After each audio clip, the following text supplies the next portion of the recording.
Yes, it sounds strange, but Hogwarts Legacy just got a 55 gig update and the game isn't even out yet. Also, even more great news to talk about in this video, more secret interactions and gameplay from the previews, and let's jump right in. Now, if you preloaded Hogwarts Legacy on the Xbox, you might have received this big update last night without maybe even realizing, and it looks like multiple users have also reported something similar, so it's likely not a coincidental download. I haven't noticed mine getting any yet, but then again, mine is set to auto-update, so let me know down below if you did notice similar downloads on Steam or PlayStation. But my money is on the fact that this is most probably the day one patch that should further flesh out the game and fix some of the bugs and issues some of us saw during our play sessions. And we also know that the same day one patch will already be included with your digital copy of the game, so I'm pretty sure this is that. Meanwhile, if you bought physical edition, you will need to connect to the internet to download that day one patch sometimes around launch, so there is a slight difference. By the way, another thing which is pretty awesome is the fact that you don't need an internet connection to enjoy the game. You only need it, however, to download any updates Hogwarts Legacy might get, including that day one patch, but that is pretty much it. I'm glad nonetheless, because way too many games nowadays require you to be always online even if the situation doesn't call for it, so it's nice to see developers listening for a change. Now the only question that remains would be, what is this update all about? Well, my bet is mainly performance, fleshing out some of the bugs, and probably getting rid of some of the glitches that might have slipped through so far. I did not notice anything particularly bad during my own play session, but I do hear other players have had some issues with certain aspects, like maybe some of the animations not playing out correctly, maybe some characters quickly despawning and reappearing for some reason, and there's been a few reports of pop-ins, especially noticeable when flying very fast out in the open world. So hopefully this is going to address most, if not all of these issues. One thing that I could say bugged me is that the pitch of my character's voice, which I did adjust to feel deeper than its default section, felt odd and robotic, as some of you also pointed out in the gameplays that I have posted on the channel. So I kinda am keeping hopes high that that's still going to be fixed, otherwise I will just go with the default voice. On a more gameplay related side, there's lots more to talk about in terms of side activities, gameplay changes, and more from some of these previews. As many likely noticed, around the back area of the Quidditch arena, there is a broom race starting activity with this platform surrounded by a bunch of students. Unfortunately, I don't think anyone was allowed to capture it or start it, but we've speculated on the existence of a race with the broom, so I'm glad that we do have some validation over there. Another big one is how much can change in the castle during nighttime compared to during the day. One that I really liked was around the greenhouse area, the same one we go and take Miss Garlick's herbology classes in. During the day, it looks nice and vibrant with all the students and the plans going on, but then the Wizarding World page posted one at night, which makes a huge difference, especially with some of the fireflies that also spawn in the area. I think this looks really cinematic and nice. Unfortunately, it doesn't seem that there's any restrictions when walking inside the castle at night, and I've seen multiple previews confirming that nobody is there to stop you, which I guess is technically lore correct since there's no Voldemort threat at the current time,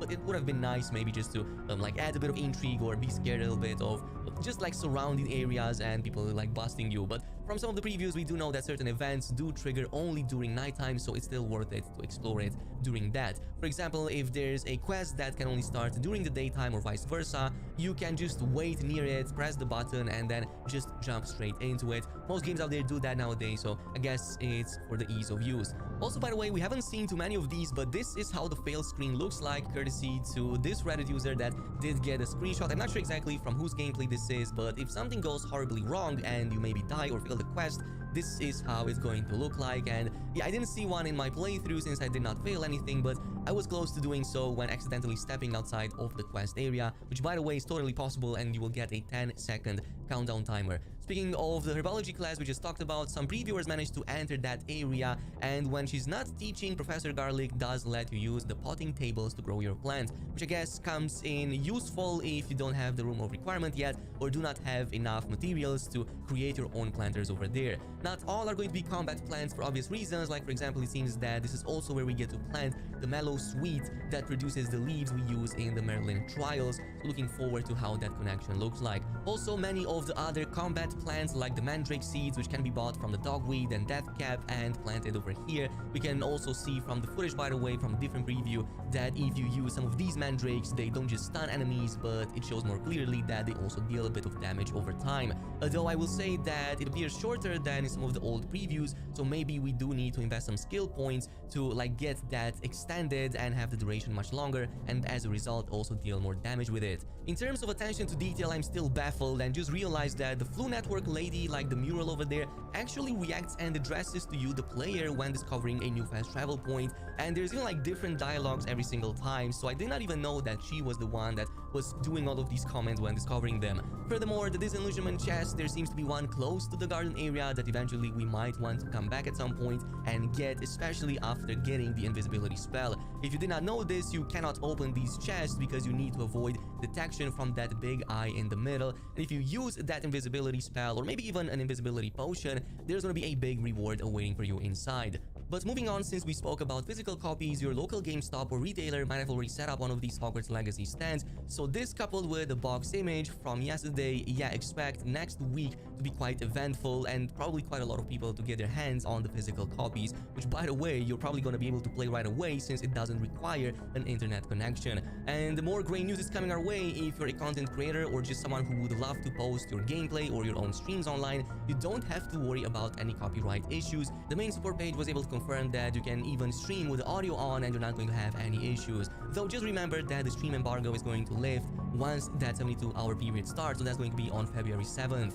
Now, if you acquire the collector's edition, you might want to know that its bonuses come as codes included with it that you'll have to redeem to get your rewards in-game. So everything that I would assume would be from the Dark Arts cosmetics, Mount, Battle Arena, and so on, even the PlayStation bonus quests and the potion recipes, assuming you get it on the PlayStation, should be done this way as well. I'm pretty sure that by extension, this should also mean that the Deluxe Edition does that too, since it also includes these bonuses separately. Though if I think about it, on the PlayStation at the very least, when you download the game, you do have all of these separately that you can also download at the same time, so it's not like you have to enter codes manually or anything. One piece of news that might be a bit disappointing to some is that there's no GeForce Now support, and the company confirmed there aren't any announced plans to bring Hogwarts Legacy to that streaming service, at least not for now, in case you were wondering. But it doesn't have to be such bad news anyway, because you can instead maybe take part in the 2 Hogwarts Legacy giveaways that I'm doing right now for the Deluxe Edition, and you just have to be subscribed to the channel, leave a like, and comment down below if you want to enter it. And in regards to the question when the winners get announced, it's going to be a couple of days before early access, so I'm probably going to announce the winners around the 5th so that you have plenty of time to download and get ready for launch. In the meantime, thanks so much for watching, and I'll see you guys in the next video.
Yo, yo, yo. Yeah.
This is good.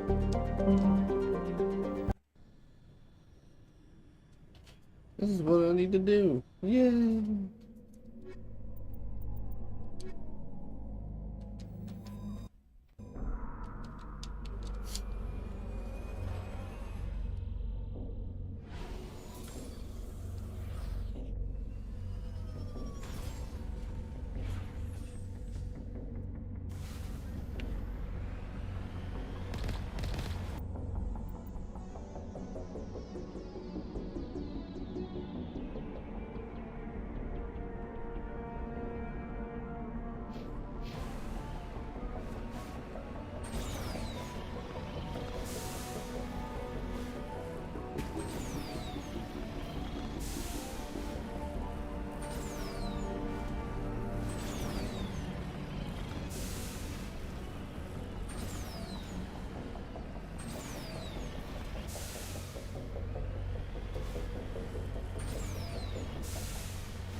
Yeah. Ow! Ow!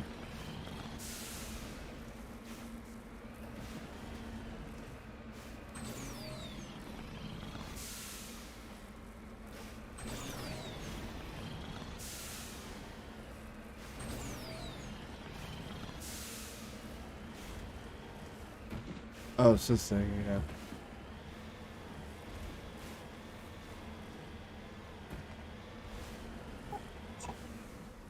Got it.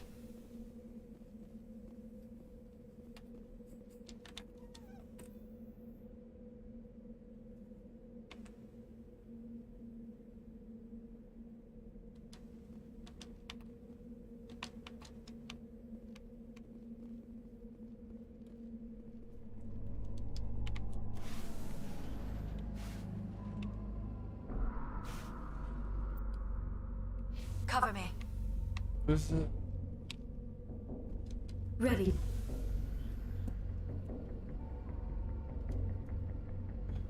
Mysterious Club.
So I'm done here. I already did.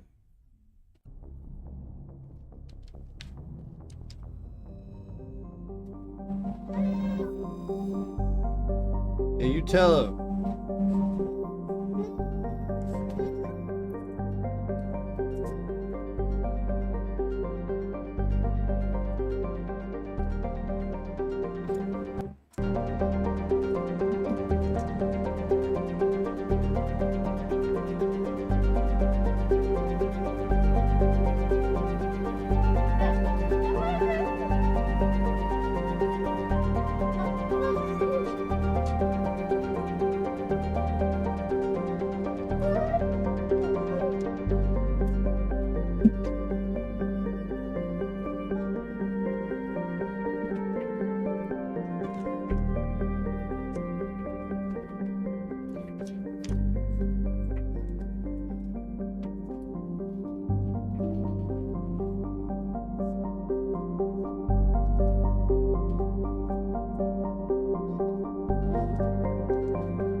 Commander, incoming signal from 5th Fleet HQ on the Citadel. Commander Shepard, something uncomfortable has just come up. In the First Contact War, we fired a lot of espionage probes into Turian space. We just received a mission complete burst from one of them. Where's it been in the meantime? No idea. Lost in transit. These probes were built in a hurry after First Contact. My little baby. What makes this uncomfortable? When these probes were launched, we didn't have any idea who we were fighting. We didn't want to risk aliens examining our technology. The probe has a demo nuke built in. A 20-kiloton tactical fusion warhead. About equal to the bomb dropped on Hiroshima back in the 20th. If somebody finds that probe, tampers with it, you don't need me to finish, Commander. I understand this must be handled, but I don't have anyone trained to deal with this sort of thing, sir. I know. I wouldn't ask if it wasn't important. These probes have been classified for 26 years. The Council will call fusion bomb booby traps dangerous and irresponsible. The Alliance would face censure if they find this probe. I'm asking you because the Normandy can get on site quickly and quietly. It's in the Voyager cluster.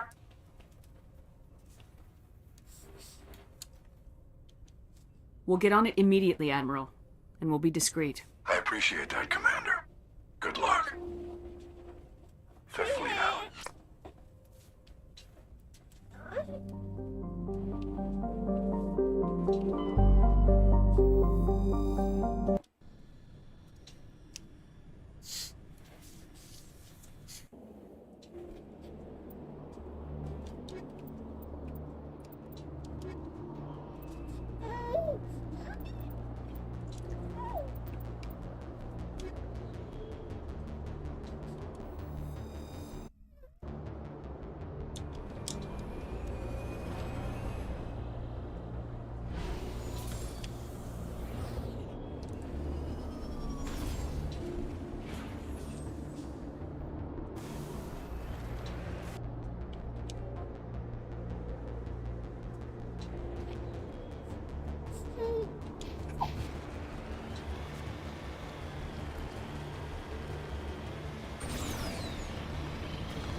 Brushing away the carbonization on the floor on the door of the contra-gravity speeder, you see the Neslo brand name, judging by the charring wreckage, has been here for a while. The star's last variable peak.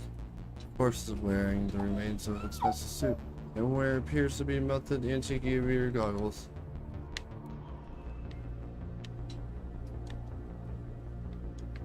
Just lead the way.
Redeploying.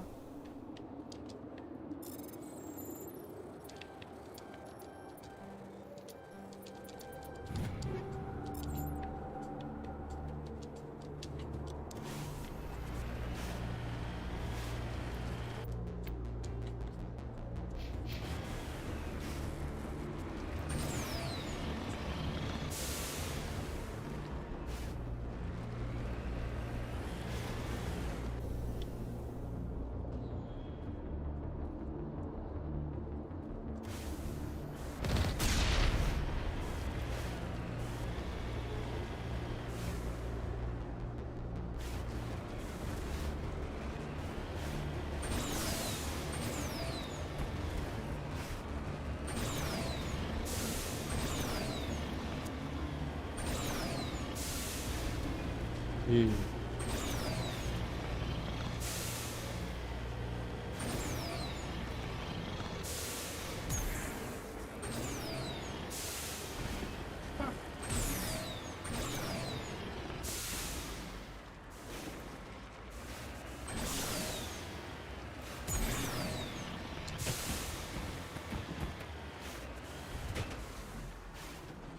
Understood.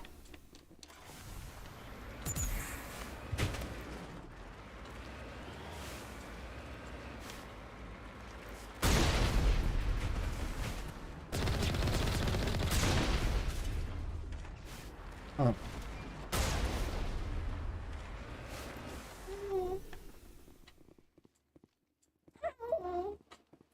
The signal is coming from a mine? Suspicious. I concur. This did not crash. Someone moved it here. They may not know what they have. Let's find it before they set it off. Affirmative.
That was a detonator, Commander. Shepard, at last. Have we met? You don't remember me. No matter. I remember you. I never forget anyone I've fought. My name is Ilanos Halliot. I doubt you know it. Who do you think runs the Terminus clan, Shepard, huh? Thousands of pirates, slavers, criminals of every stripe? You assume I give a damn. That's cute. The strongest leads. The one who kills the most men, seizes the most ships, pillages the most colonies. 3 years ago, I was the strongest. I used my influence to assemble a fleet. We would drive your kind out of the Verge. You organized the attack on Elysium. You want me to thank you for my Star of Terra? I was the motivator, the instigator. The one who promised glory and riches for sacking the largest human colony in the cluster. The one blamed when it failed. Failed because of you. Your damnable holding action.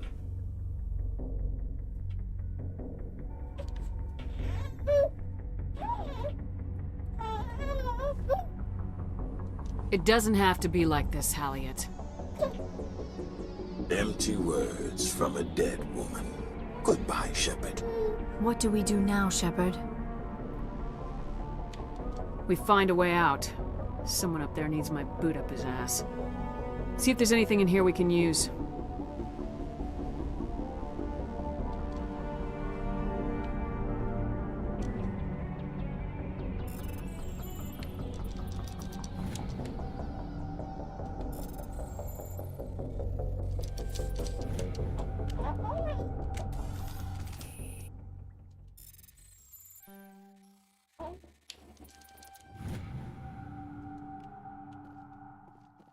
Haha.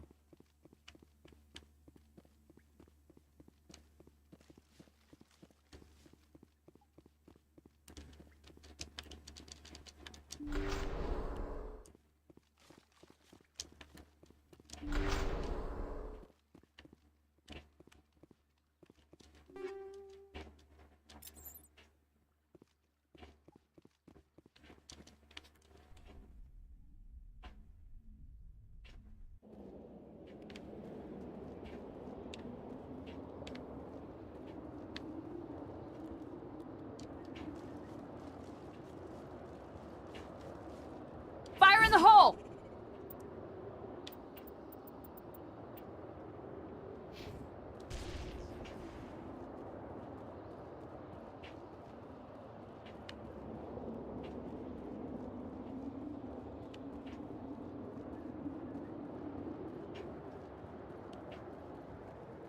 Engaging target.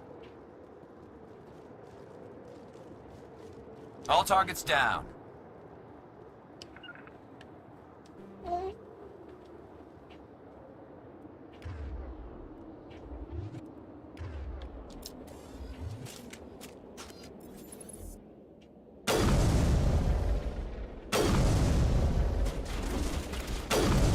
Lost shields. Now I'm ready.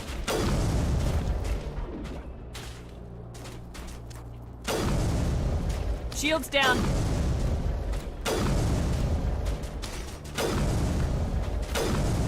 You're good to go.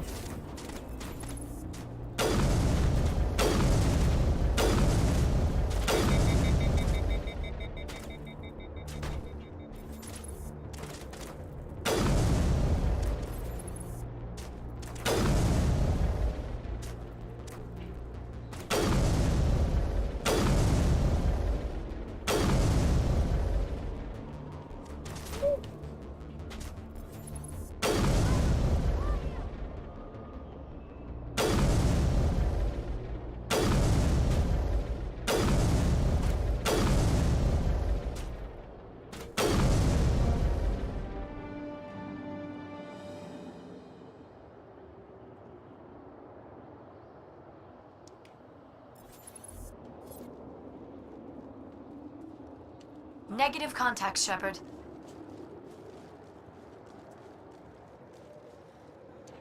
All clear. I'm here if you need me.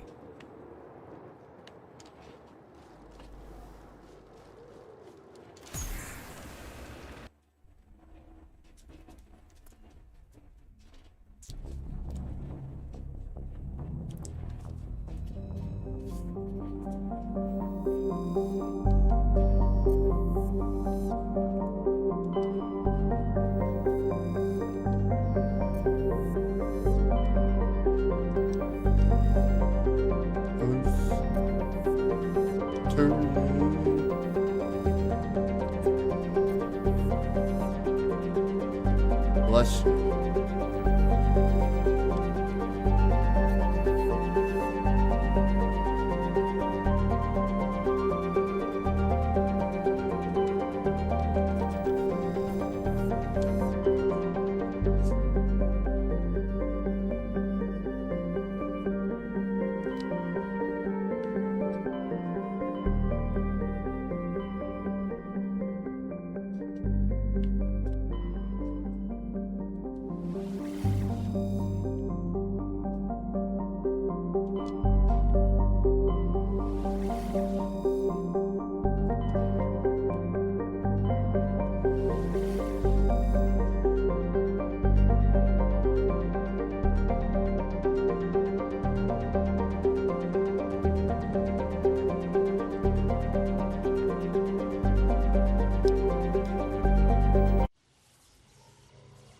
Let's see.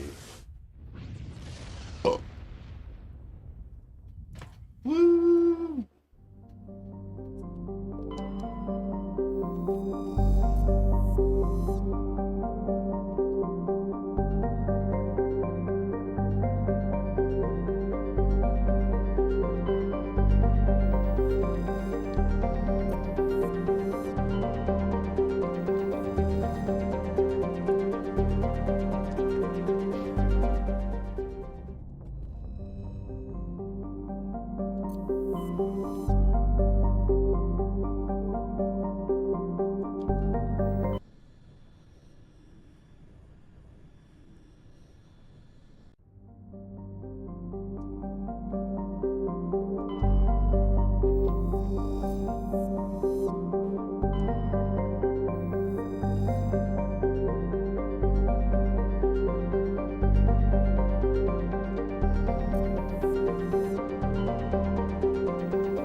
Big plane.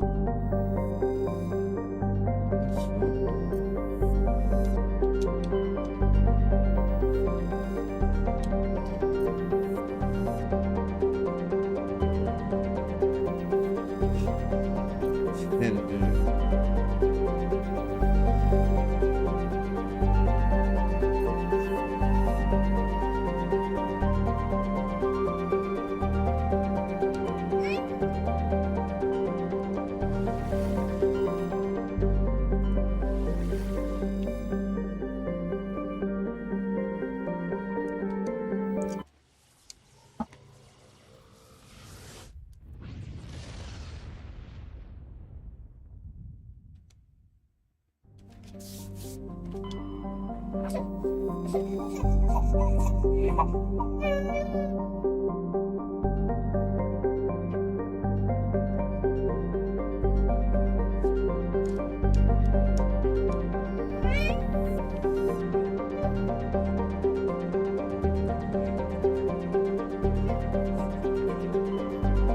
Jesus.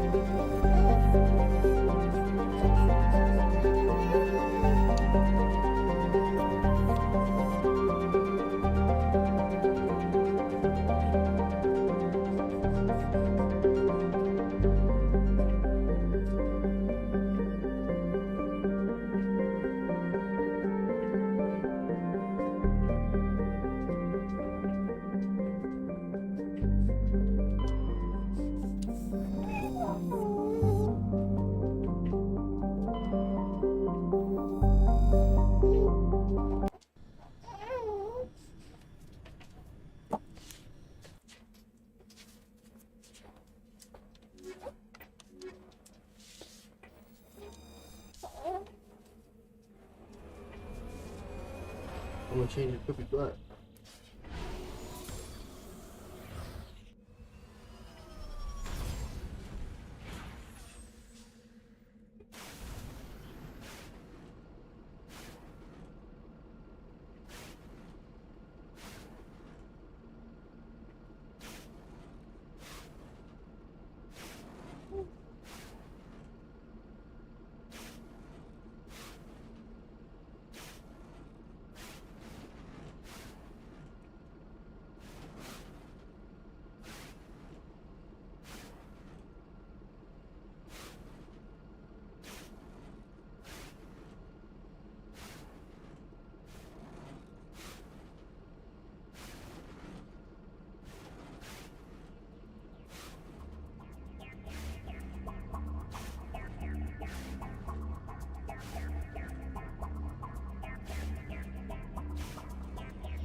What the fuck?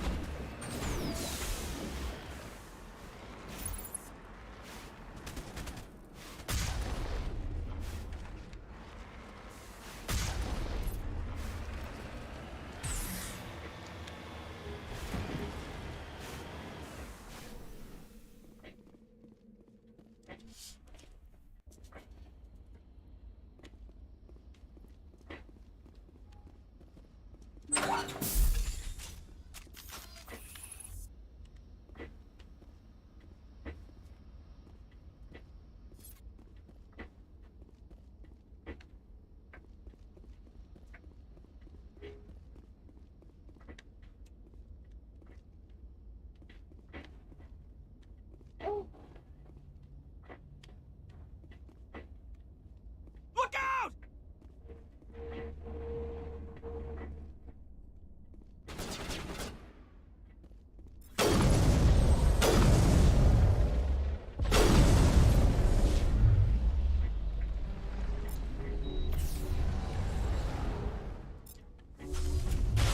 Shutting them down.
Take cover!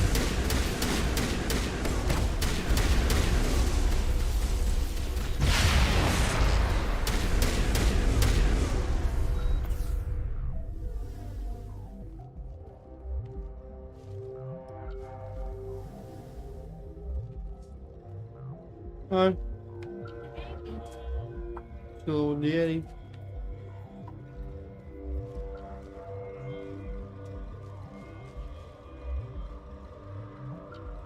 I'm sexy.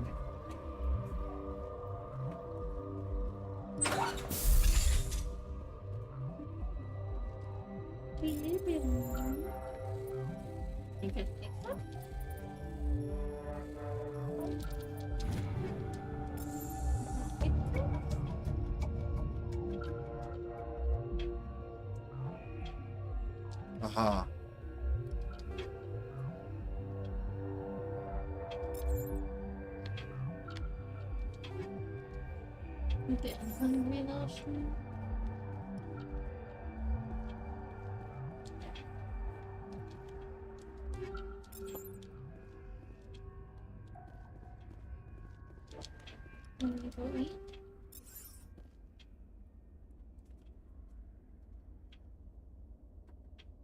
she just was calm the whole time?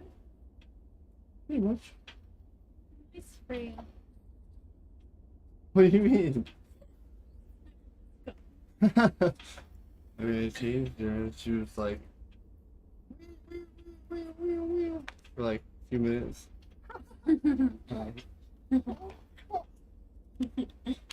Is Daddy talking? You like that talk? And he goes, wow, wow, wow, Woo woo woo woo woo woo. Right.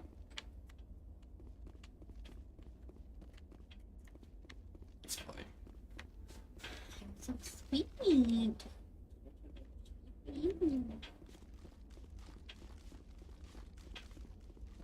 Like, I'm dancing.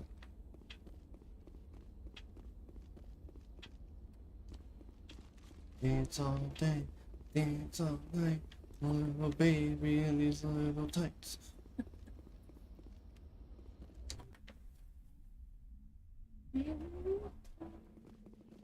Just a little shit. Yeah. I'll taste them. Huh. You still? No, it's gonna be about it. Yeah, back in.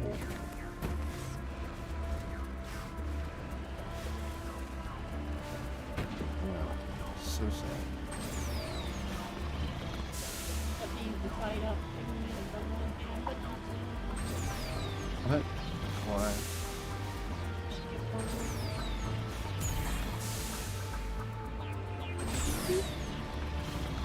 Uh-oh. No! Ah! Oh. Got it near her hand. She grabs real quick. Give me your hair, mommy. I need mommy's hair in my hand.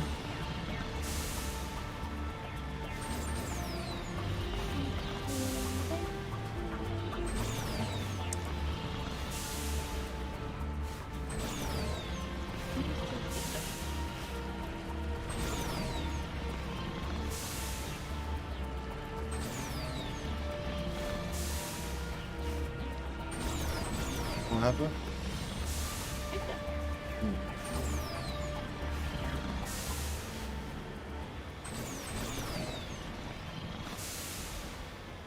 Must have just got them. Should not happen.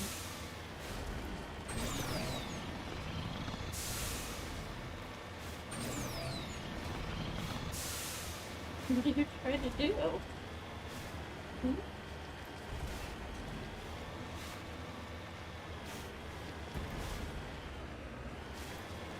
You trying to get up on here? She just pulled herself up onto here. Huh. You're crazy. You're crazy. You're going again? We're gonna try that again. She did it again. Look at her.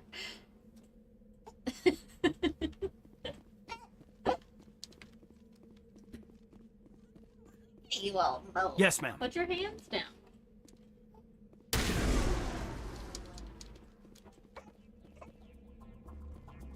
See? Just like that. Put your hands down. Don't get me Huh. Get your knee up. Get your knee up. You see? You see? Just like that.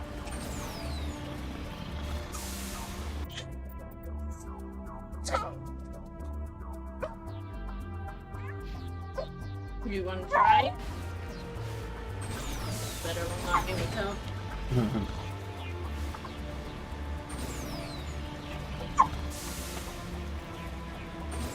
Why, mommy, why? I like you, baby.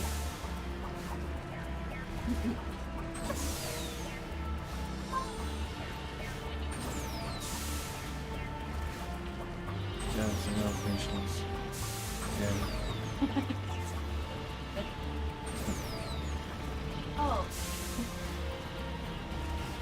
Big walk, crawl, talk already. Something time, don't be in such a rush. Hey, look at it. Keep looking at me, looking away, looking back at me, looking away, looking back at me, looking away. Like, oh my god. That's so funny. Like, hi.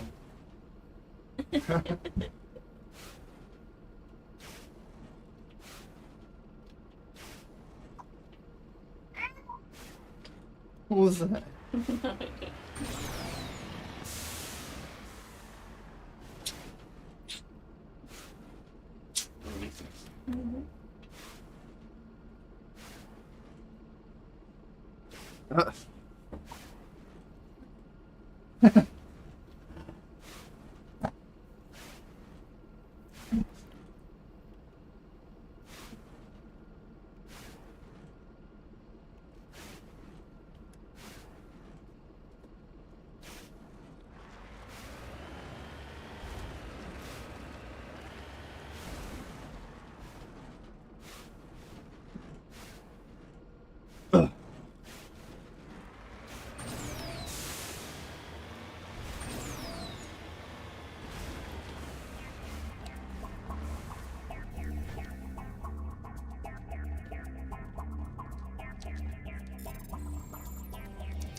Yeah.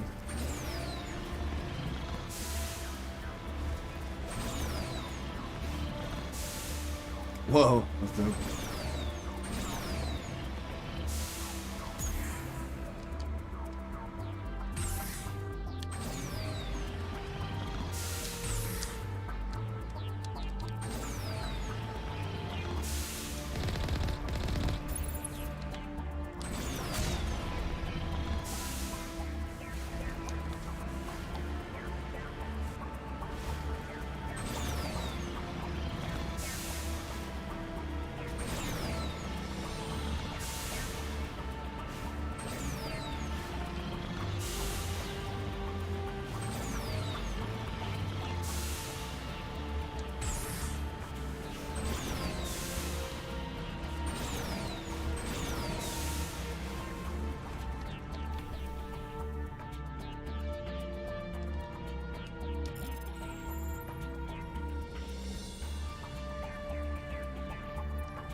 Back to the Normandy.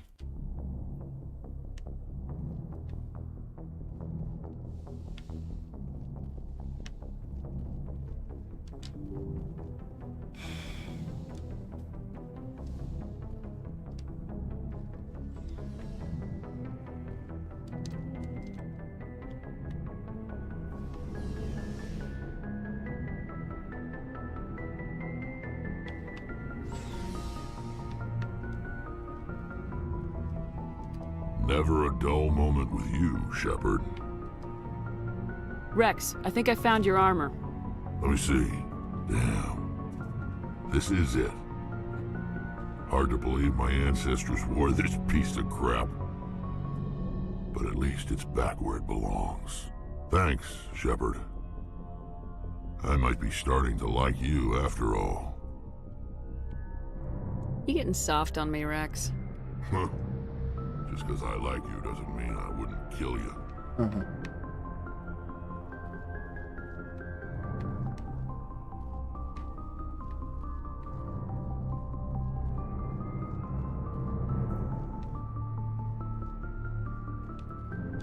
Commander, I wanted to thank you. What for, Garrus? For everything. Taking me with you, letting me be part of your team. I've learned a lot. I've thought about what you said, about eliminating the threat immediately, regardless of the cost. You were right. You were right about Dr. Salian, too. Killing him was the only solution. This way, we'll know he'll never hurt anyone again. Words mean nothing until you turn them into action, Garrus. What are you gonna do about it? I'm going to reapply for Spectre training. It will probably kill my father, but I've got to try. If that doesn't work, I'll do just about anything, except go back to CSEC. I'm done with them. No more red tape, no more politics. From now on, I do things my way. Oh. I'm glad you see it that way.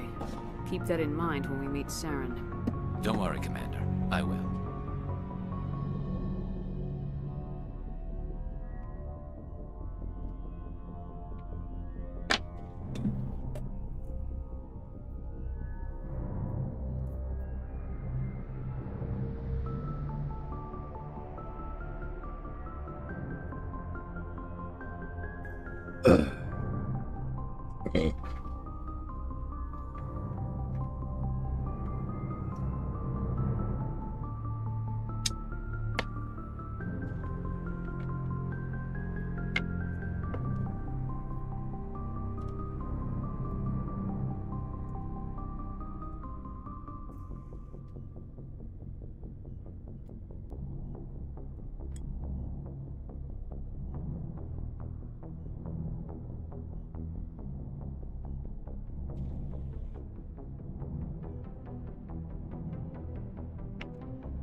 Shepard, I'm glad you're here. Good to see you smiling again, so to speak. I'm sleeping much better now. I guess I'm getting used to how quiet your ship is. I still think a lot about my pilgrimage, though. I know Theron's our top priority, but with all the worlds we go to, I was hoping to find something to bring back to the flotilla. We've still got a long way to go. You'll find something to take back. Yes, but it cannot just be some derelict ship my people can use for salvage. It has to be more than that. There's a lot expected of me. What's so special about you? It's my father. He's the senior member of the Admiralty Board. He's one of only 5 people who can overrule the decisions of the Conclave for the good of the migrant fleet. My father is responsible for the lives of 17 million people. Our entire race is in his hands, and I'm his only child. So are you some kind of heir to the Quarian throne or something? No, it doesn't work that way. My father's position isn't hereditary. I'll probably never serve on the Admiralty Board myself. Officially, I'm just the same as any other citizen. But it doesn't work that way in practice. People have always treated me differently because of who my father is. You must get all kinds of special privileges. I probably had it easier than most growing up, but it's not all good. People like my father have enemies, and they're not above using me to get to him. It must be tough on you. My people place a high value on family and ancestry. There's an unspoken expectation that I'll live up to my father's example. Everyone's waiting for me to do something great on my pilgrimage, something that will forever change our lives for the better. If I don't, it's like I failed, and that reflects badly on both me and my father. The work you're doing here is more important than anything any Quarian's ever done before. Yes, I know. But you have to understand Quarian culture. We're a very insular society. The events beyond the flotilla don't much matter to the average citizen. Our greatest dream is that one day we'll return to our homeworld and drive out the Geth. But even if we stop Seren, that's not going to happen. There's still millions of Geth behind the veil. Until they're gone, our exile will continue. What would you need to bring back to make everyone happy? Something that would help us better understand the Geth. They've changed significantly since the exile. They've continued to evolve. We've done our best to study them, but it's not easy. They're very reclusive. Until recently, they never went beyond the borders of the Veil. And all the Geth we run into now are under Seren's control. We'd need to find Geth operating on their own, independently. But I don't want this to get in the way of our mission, Shepard. First, we stop Seren. Then I'll worry about my own problems. What was your father like? It wasn't easy growing up as the daughter of one of the Admiralty. Even before he joined the board, he was a prominent figure. People looked to him for leadership. He had to set an example, and he expected the same of his daughter. Plus, he was pretty strict, a military man through and through. He never allowed me to settle for anything less than excellence. As a kid, I sometimes felt like he was pushing me too hard. But now I'm old enough to appreciate what he taught me. The world doesn't owe us anything. If we want something in life, we have to earn it. Where was your mother in all this? Mother was around, but she always seemed to kind of blend into the background. Almost like she was overshadowed by my father. He tends to do that to people. She passed on about 5 years ago. Some airborne virus that swept through the fleet. Happens sometimes when the filters start to break down. I think my father took it pretty hard. After she was gone, he became even more focused on his work. I think that was his way of dealing with the grief. Sounds like a tough upbringing. You don't resent your father at all? Like I said, it wasn't easy. My father's not the kind of person you bond with. And he wasn't around all that much. Too busy. People counted on him, and he took his duties seriously. Even when he was around, he always seemed a bit distant. Like his mind was always somewhere else. Come to think of it, I can't ever remember seeing him smile. Not once. It's like he was always weighed down by all that responsibility. I mean, I know he cares about me, but he never really showed it, not in the usual way. I guess The best thing I can say about my father is that I respect him. I want to talk about something else. Like what? I should go. See you later.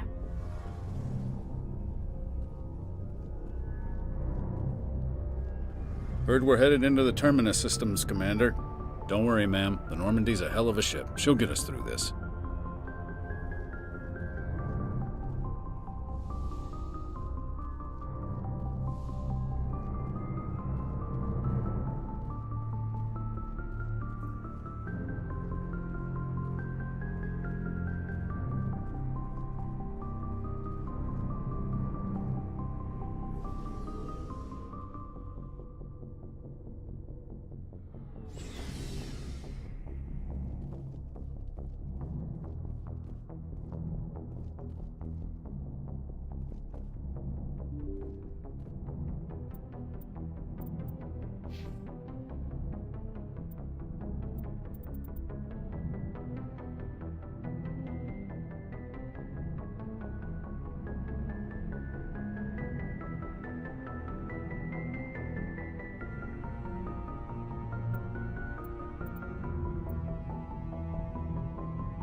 Go to system. Target system. Whoa. Supposed to play on this game.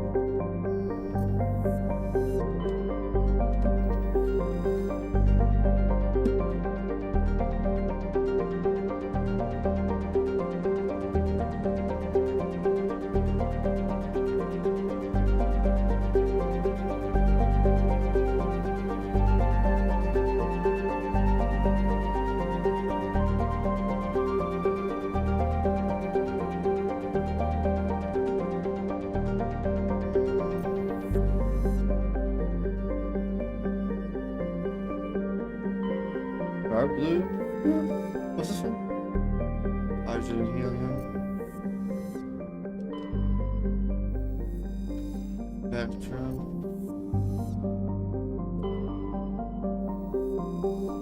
Silicon. Huh.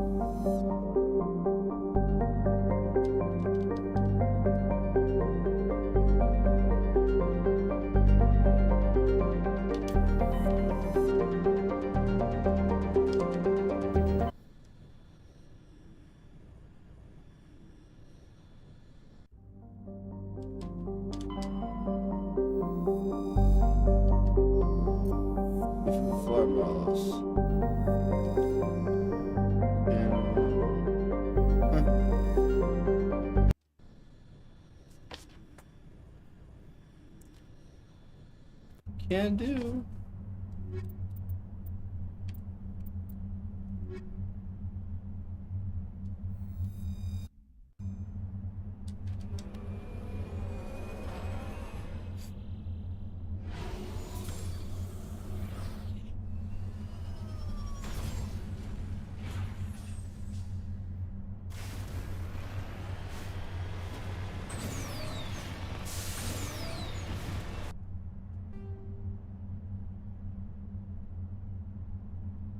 Wait, what?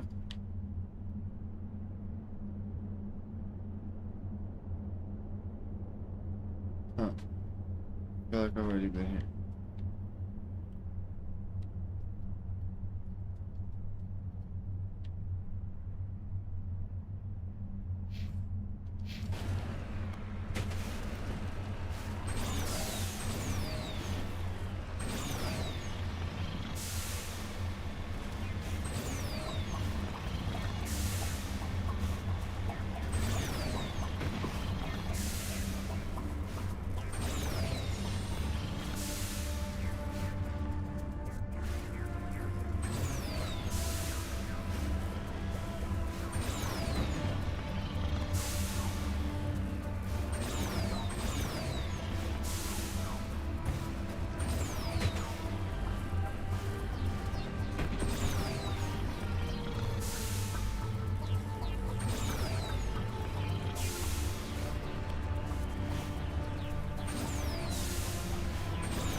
Nice.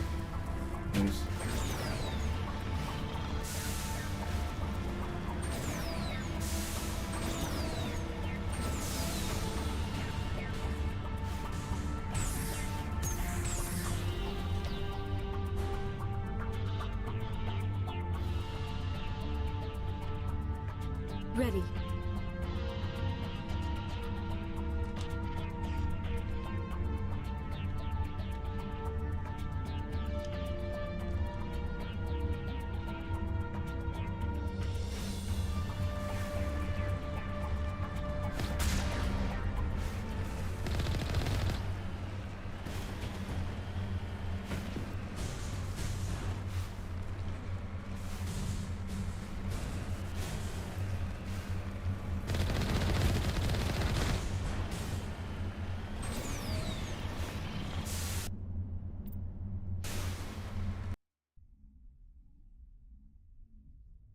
I don't know what else to do. I think it's everything I did.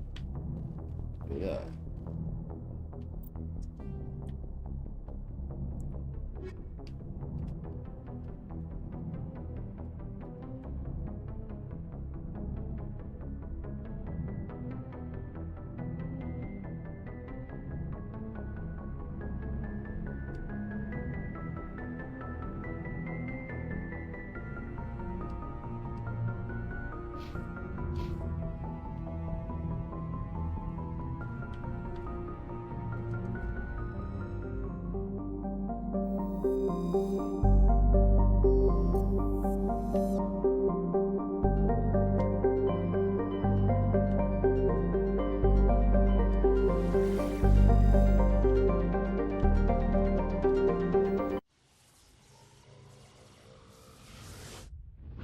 Zoom.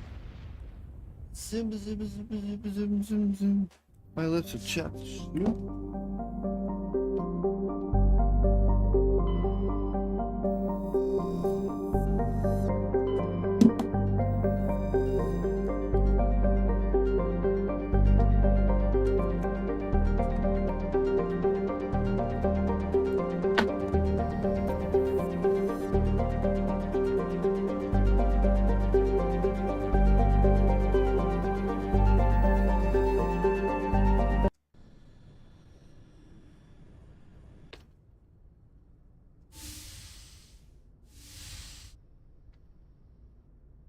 Commander?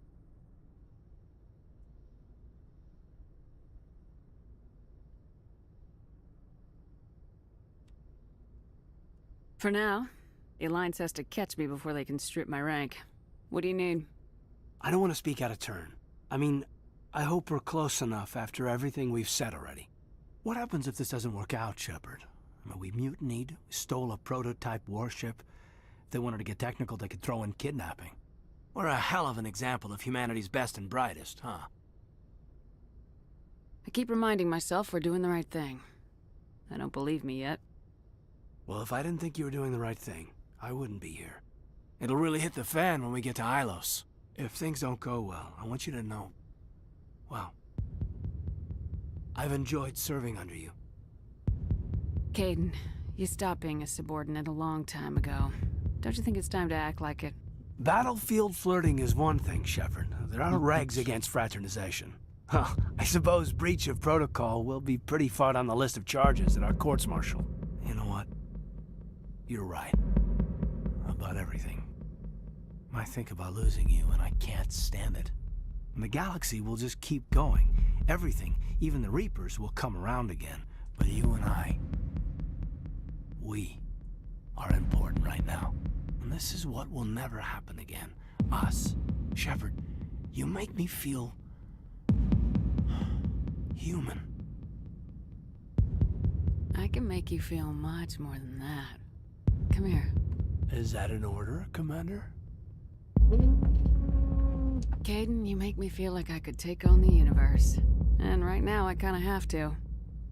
This can't change anything, Shepard.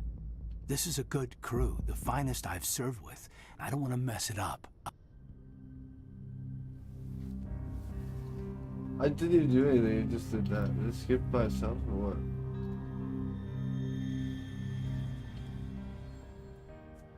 what? Ha!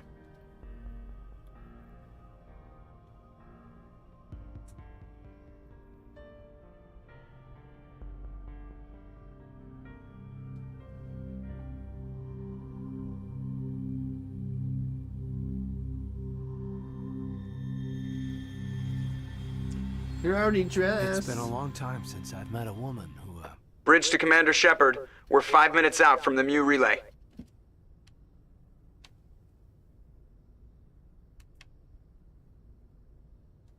You know, I don't think I have all my stress worked out yet.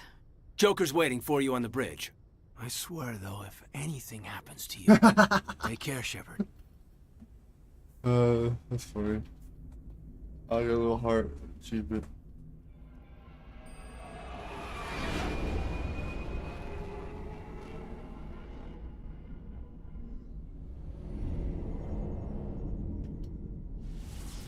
Do this.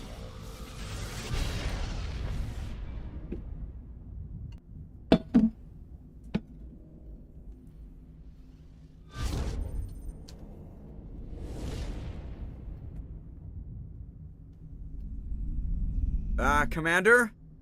We've got company. Have their sensors picked us up yet? Well, stealth systems are engaged. Unless we get close enough for a visual, they won't have any idea we're here. Picking up some strange readings from the planet's surface. Take us down, Joker. Lock in on the coordinates.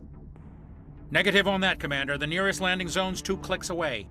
We'll never make it in time on foot. Get us something closer. There is nowhere closer. I've looked. Drop us in the Mako. You need at least 100 meters of open terrain to pull off a drop like that. The most I can find near Saren is 20. 20 meters? We'll never get in close enough for a drop. We have to try. Find another landing zone. There is no other landing zone! The descent angle's too steep. It's our only option. It's not an option. It's a suicide run. We don't... I can do it. Joker? I can do it. Gear up and head down to the Mako. Joker, drop us right on top of that bastard.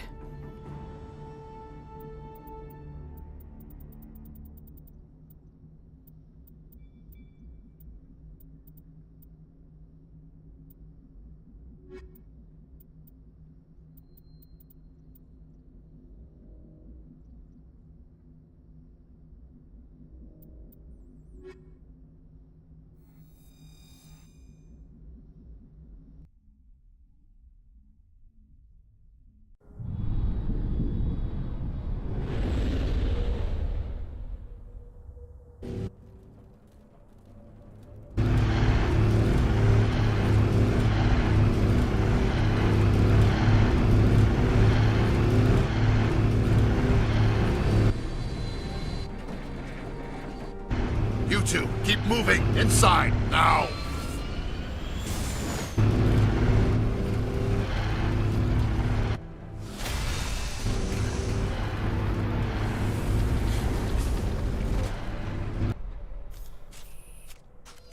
We have to get inside this bunker before Saren finds the conduit. There's no way we're getting past that door with brute force. Saren found some way to open it. There must be some kind of security override somewhere in this complex. We'll have to find some way to get it up and running again.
What the fuck?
I smell trouble.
Area secured.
I don't even notice the seatbelt.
What? What am I supposed to do?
What?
Let's see.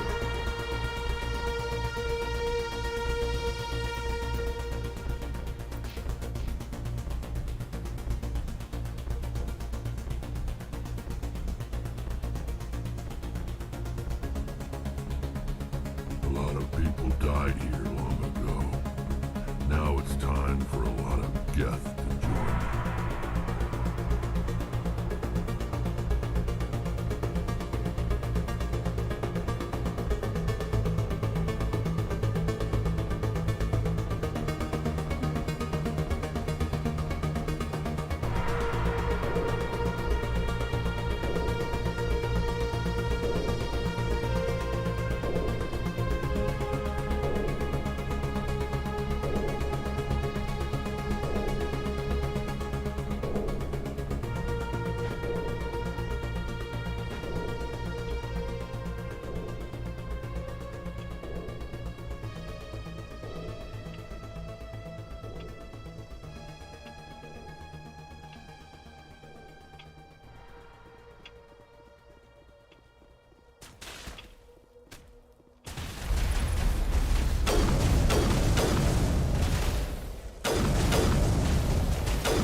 Ah, I'm the wrong way.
This place still has power.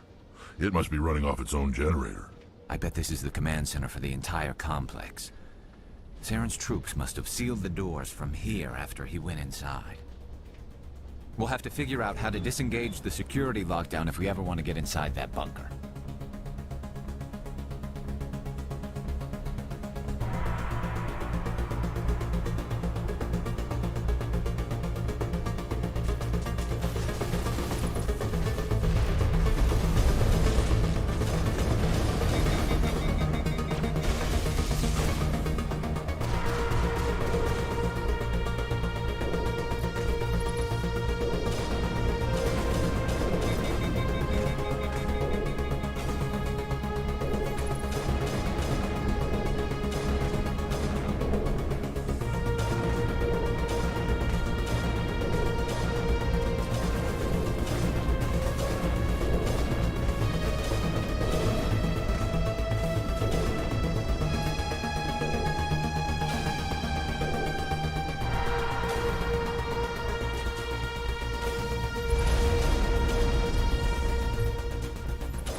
So baby.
Come on, Saren's already got a head start. We have to go find him before he reaches the conduit. Unless he's already found it, then we're just walking into a trap. That's a chance we'll have to take. Hold on. Something's happening. Too late. Unable to... Invading fleets. No escape. Sounds like some kind of message, but I don't recognize the language. It's probably in Prothean. This recording must be 50,000 years old. No wonder we can't understand it.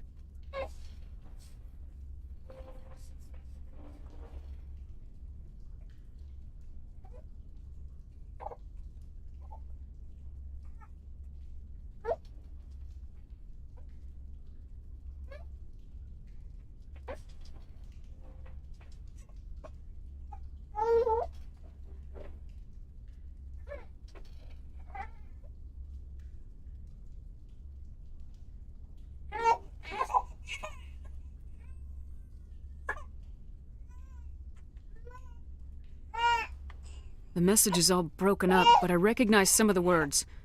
It's a warning against the Reaper invasion. Incredible. The cipher must have transferred an understanding of the Prothean language into your mind. Unsafe. Seek refuge. Inside the archives. What's it say? Can you make out anything useful? Fought Reapers. The Citadel. Overwhelmed. Only hope. Act of desperation. The conduit. All is lost.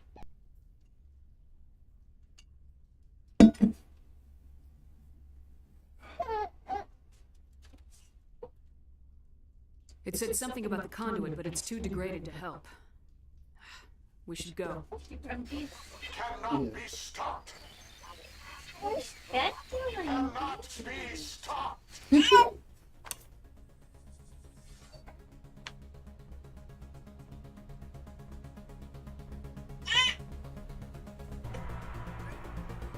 Whoa!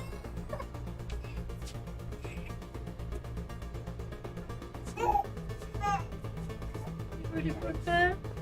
Pooping? Are you pooping?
Oh, give me a minute. I need to go to the bathroom.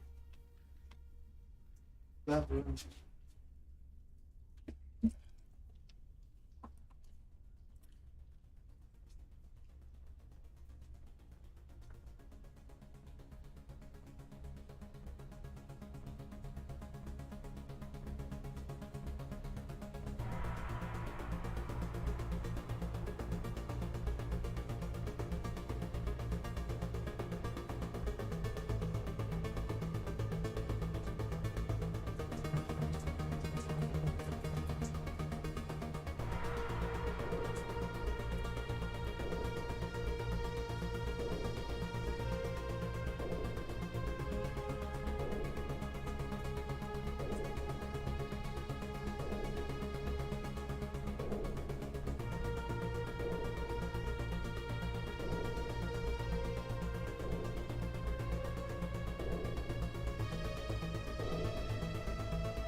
Dams.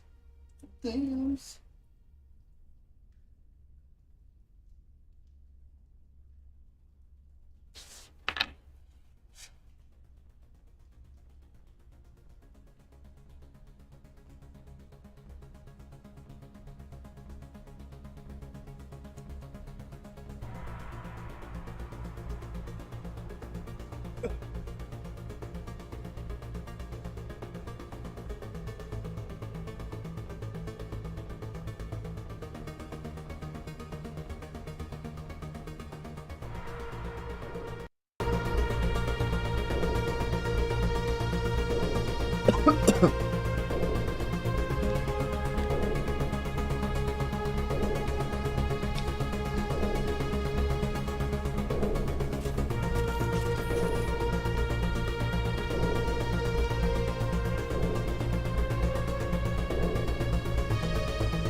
Wait, this is where I came from, right? Oops.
I thought Saren would have set some kind of trap or ambush for us. They must have been in too much of a hurry. Or we just haven't run into it yet.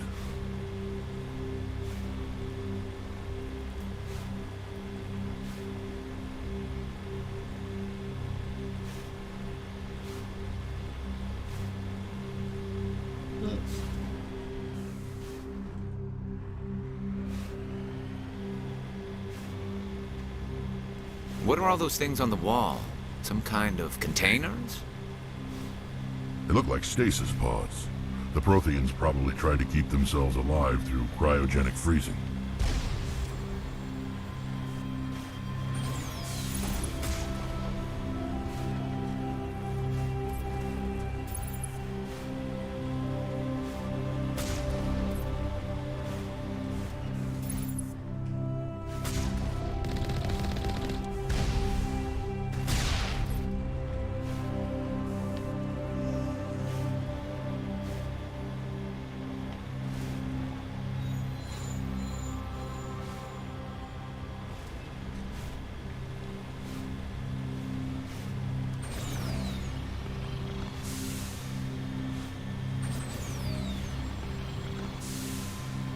What's happening?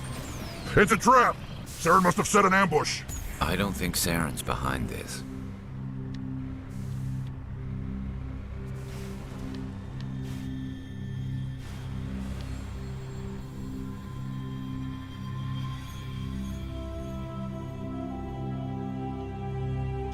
This place feels wrong to me, and not just because of the Geth.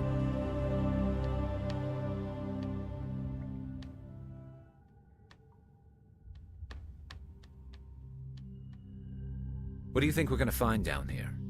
It has to be useful if it specifically targeted us. Don't get your hopes up. The only thing we can depend on right now is ourselves.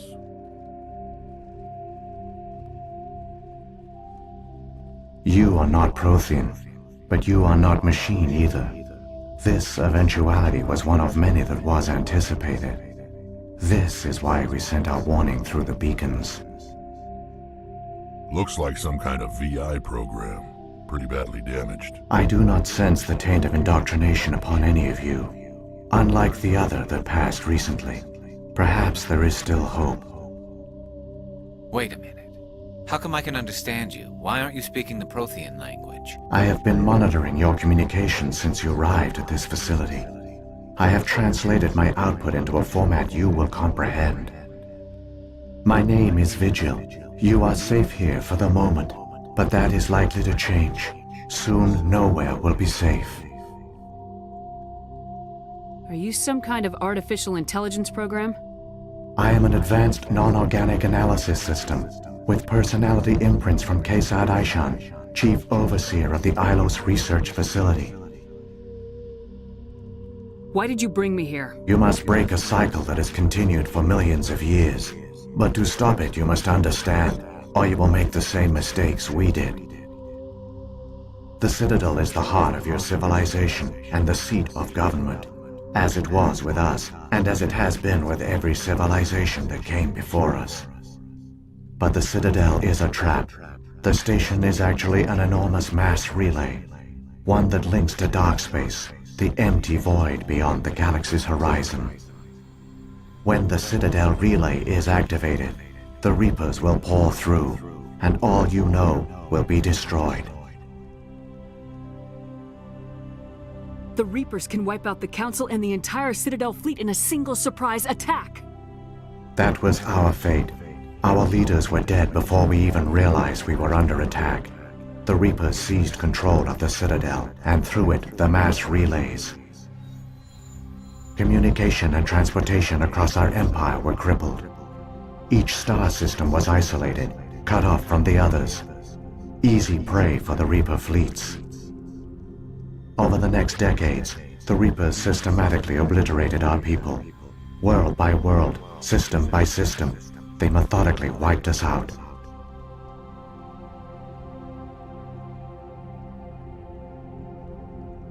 The war was lost. If you'd surrendered, they might have let you live. No offer of surrender was ever given. Our enemy had a single goal: the extinction of all advanced organic life. Through the Citadel, the Reapers had access to all our records, maps, census data. Information is power, and they knew everything about us. Their fleets advanced across every settled region of the galaxy. Some worlds were utterly destroyed. Others were conquered, their populations enslaved. These indoctrinated servants became sleeper agents under Reaper control. Taken in as refugees by other Protheans, they betrayed them to the machines. Within a few centuries, the Reapers had killed or enslaved every Prothean in the galaxy. They were relentless, brutal, and absolutely thorough.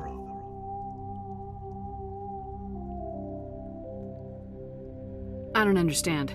Where did the Reapers go after they conquered your people? Our worlds were stripped bare, harvested by the indoctrinated slaves. Everything of value, all resources, all technology was taken. Certain that all advanced organic life had been extinguished, the Reapers retreated back through the Citadel relay into dark space, sealing it behind them. All evidence of the Reaper invasion had been wiped away. Only their indoctrinated slaves were left behind, abandoned. Mindless husks, no longer capable of independent thought. The indoctrinated soon starved or died of exposure. The genocide of the Protheans was complete. What do the Reapers get out of this? Why do they keep repeating this pattern of genocide over and over? The Reapers are alien, unknowable. Perhaps they need slaves or resources. More likely they are driven by motives and goals organic beings cannot hope to comprehend.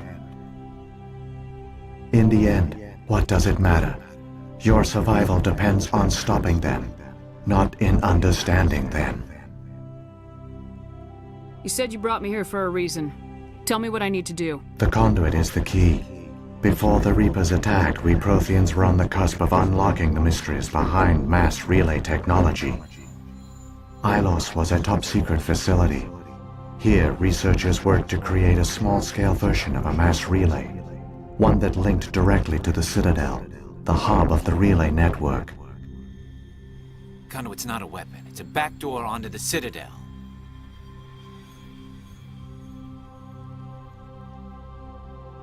How did you manage to stay hidden? All official records of our project were destroyed in the initial attack on the Citadel. While the Prothean Empire came crashing down, Ilos was spared. We severed all communication with the outside, and our facility went dark. The personnel retreated underground into these archives. To conserve resources, everyone was put into cryogenic stasis. I was programmed to monitor the facility and wake the staff when the danger had passed. But the genocide of an entire species is a long, slow process. Years passed, decades, centuries. The Reapers persisted, and my energy reserves were dwindling. You should have fought. We were a few hundred against a galactic invasion fleet. Our only hope was to remain undetected. I began to disable the life support of non-essential personnel. First support staff, then security. One by one, their pods were shut down to conserve energy. Eventually, only the stasis pods of the top scientists remained active. Even these were in danger of failing when the Reapers finally retreated back through the Citadel relay. There were hundreds of stasis pods out there. You just shut them down? You killed them?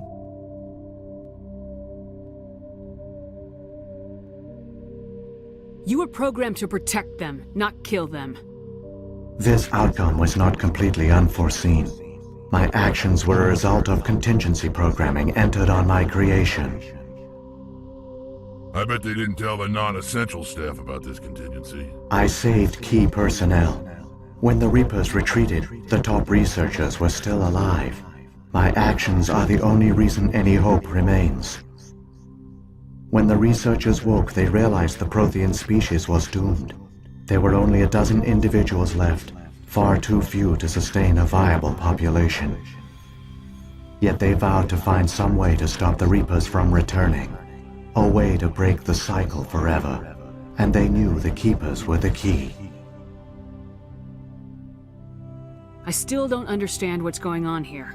Why is Saren trying to find the conduit? The conduit gives him access to the Citadel and the Keepers. The Keepers are controlled by the Citadel. Before each invasion, a signal is sent through the station compelling the Keepers to activate the Citadel relay. After decades of feverish study, the scientists discovered a way to alter this signal. Using the conduit, they gained access to the Citadel and made the modifications. This time, when Sovereign sent the signal to the Citadel, the Keepers ignored it. The Reapers are trapped in dark space.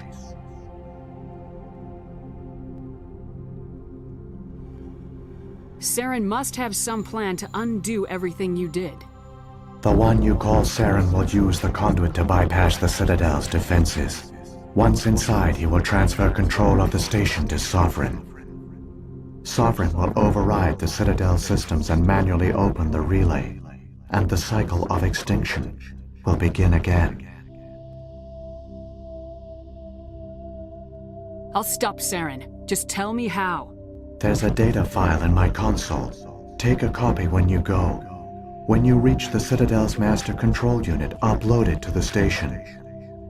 It will corrupt the Citadel's security protocols and give you temporary control of the station. It might give you a chance against Sovereign. Wait. Where's the Citadel's master control unit? I've never heard of anything like that. Through the conduit, follow Saren. He will lead you to your destination. Saren's got enough of a head start. Grab that data file and let's go. The one you call Saren has not reached the conduit. Not yet. There is still hope if you hurry.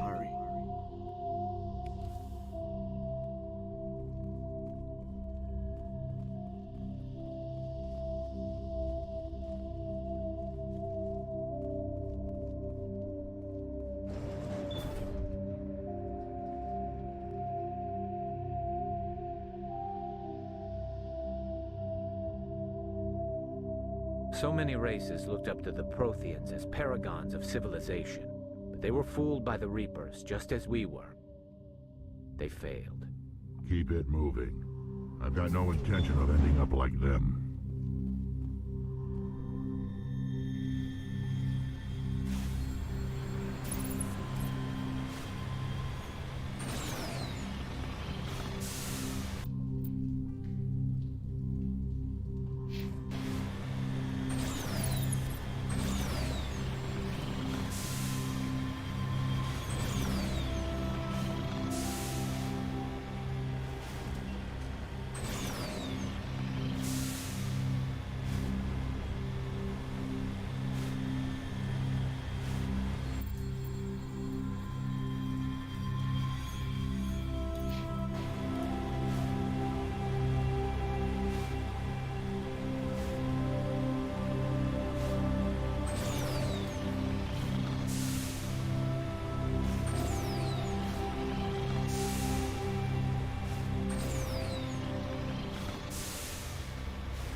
Oh wow, it was the wrong way. Damn it.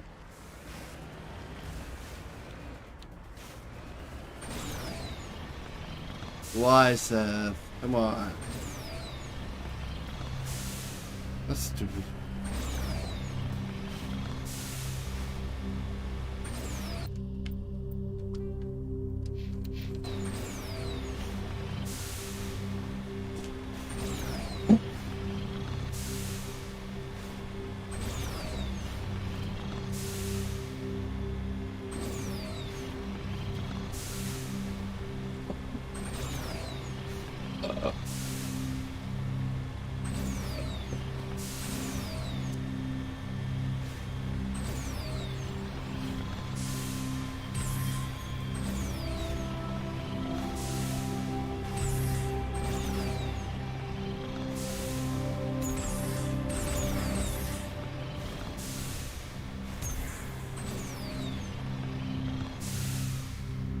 Come on.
Oh.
Go.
There, the conduit.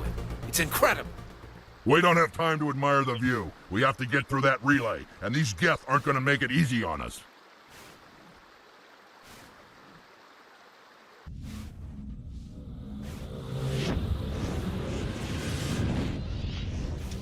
Oh shit.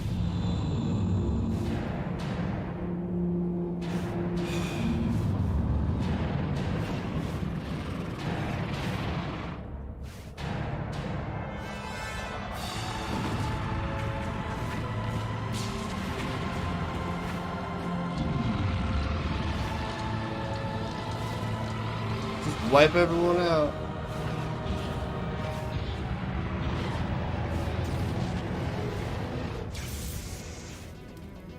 Activate the defenses! Seal the station! The arms aren't moving. System's not responding. Abandon the Citadel! Evacuate the Council! Citadel Control! Citadel Control, do you copy?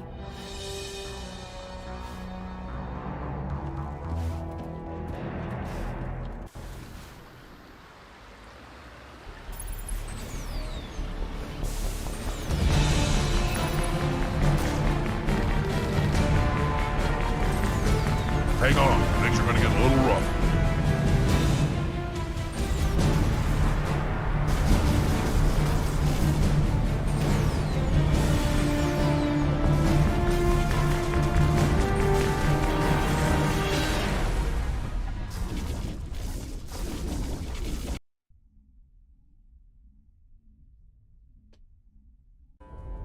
Critical failures detected across all monitored systems. Please begin emergency evacuation procedures. This is not a drill.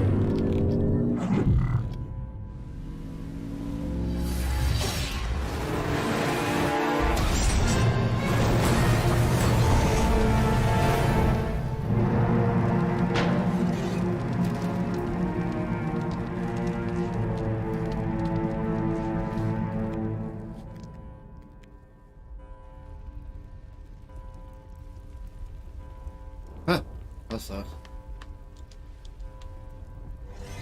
Critical failures detected across all monitored systems. Please begin emergency evacuation procedures. This is not a drill.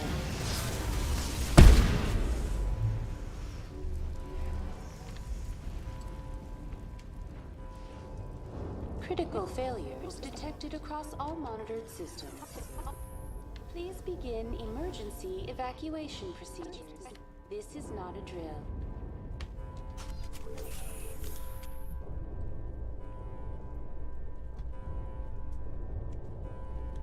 Critical failures.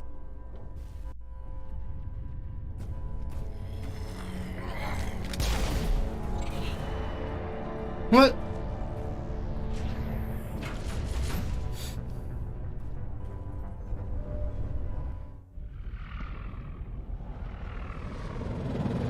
The Citadel's closing. They're sealing the station.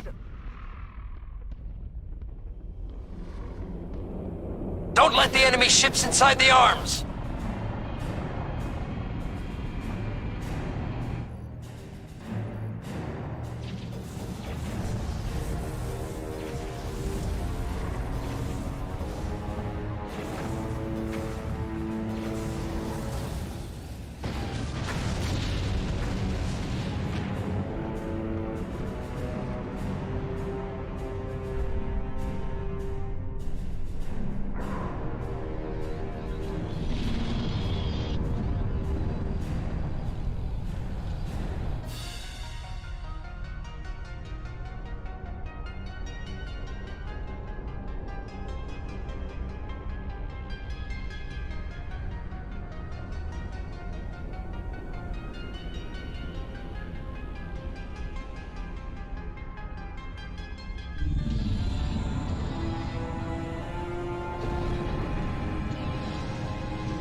Saren's locked the elevator! Suit up! We're going outside!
All patched up.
I was afraid you wouldn't make it in time, Shepard.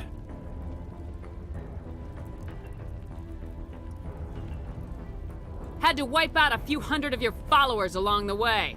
Sorry if I kept you waiting. You've lost. You know that, don't you? In a few minutes, Sovereign will have full control of all the Citadel systems. The relay will open. The Reapers will return. I'm heading to that master control panel and you can't stop me. You survived our encounter on Vermeer, but I've changed since then. Improved. Sovereign has upgraded me. Fancy hardware's not gonna save you. I suppose I should thank you, Shepard. After Vermeer, I couldn't stop thinking about what you said. About Sovereign manipulating me. About indoctrination. The doubts began to eat away at me. Sovereign sensed my hesitation. I was implanted to strengthen my resolve. Now my doubts are gone. I believe in Sovereign completely. I understand that the Reapers need organics. Join us, and Sovereign will find a place for you, too. Sovereign's controlling you through your implants. Don't you see that? The relationship is symbiotic. Organic and machine intertwined. A union of flesh and steel. The strengths of both, the weaknesses of neither. I am a vision of the future, Shepard. The evolution of all organic life. This is our destiny. Join Sovereign and experience a true rebirth. Sovereign hasn't won yet. I can stop it from taking control of the station. Step aside and the invasion will never happen. We can't stop it. Not forever. You saw the visions. You saw what happened to the Protheans. The Reapers are too powerful. Some part of you must still realize this is wrong. You can fight this. Maybe you're right. Maybe there is still a chance for...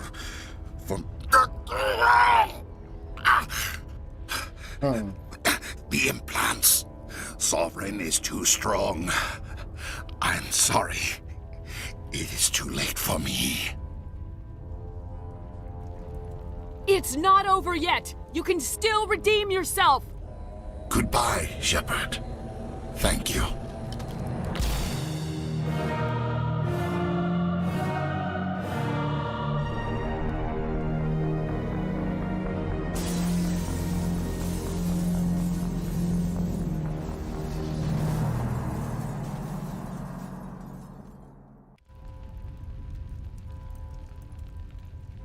Nice.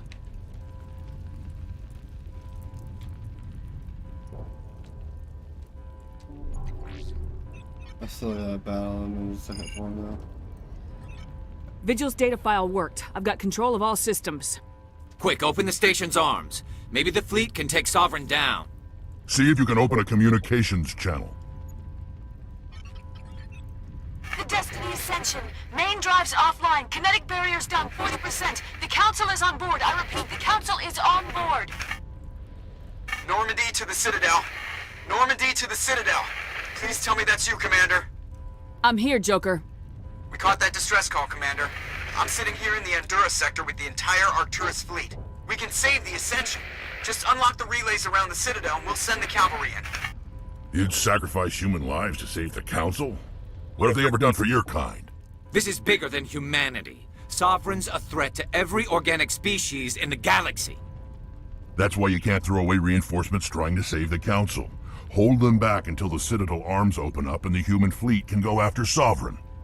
What's the order, Commander? Come in now to save the Ascension, or hold back? Oh man, I can't remember what this is supposed to do.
Wait until those arms open, Joker. We need all our ships focusing on Sovereign, even if it means sacrificing the Council. I hope you know what you're doing, human. Don't let the Council die in vain. All Alliance ships, hold formation. Wait for a shot at Sovereign. Nothing else matters. I repeat, nothing else matters.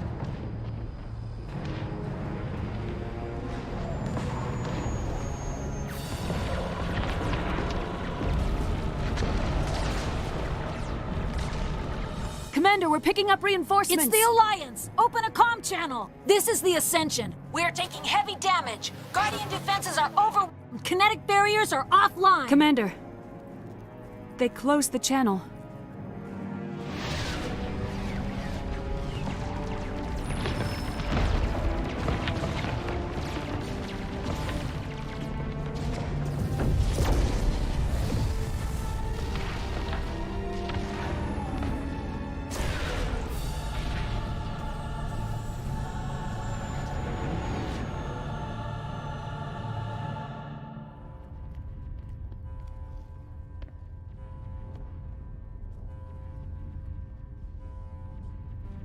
Make sure he's dead.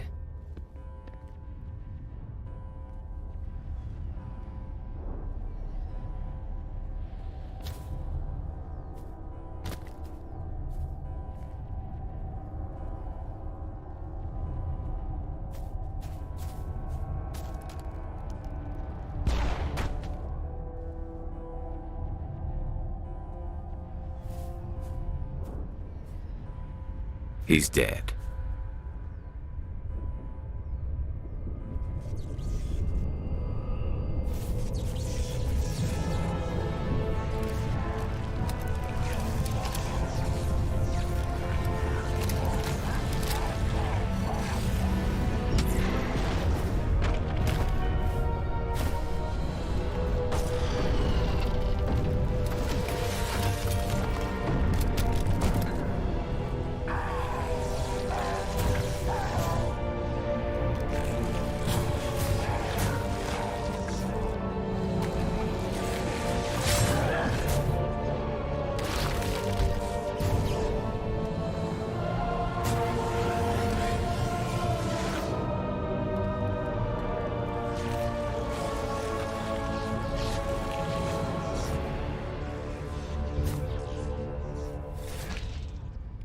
I am sovereign, and this station is mine. Soft kill deployed.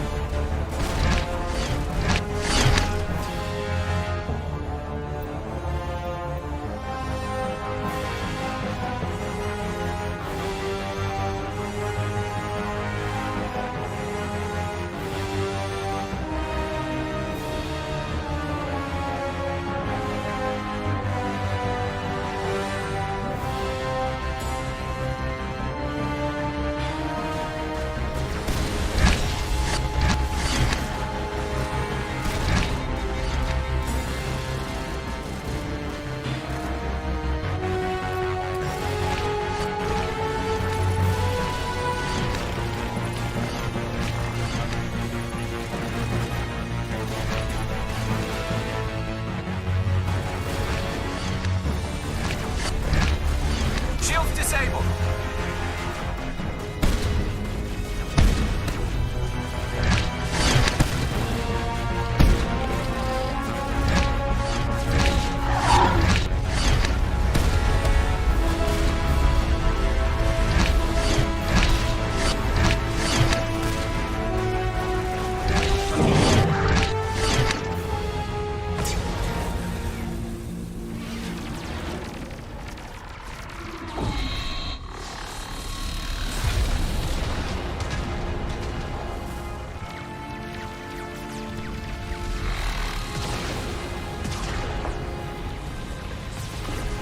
Sovereign's too strong. We have to pull back. Negative. This is our only chance. Take that monster down no matter what the cost.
Its shields are down. Now's our chance. Hit it with everything we got.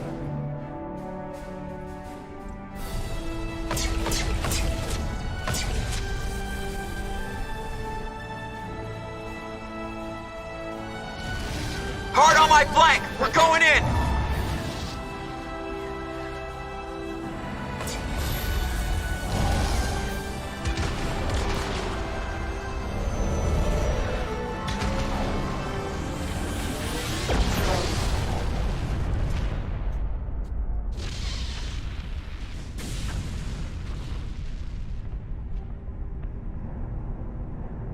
Go!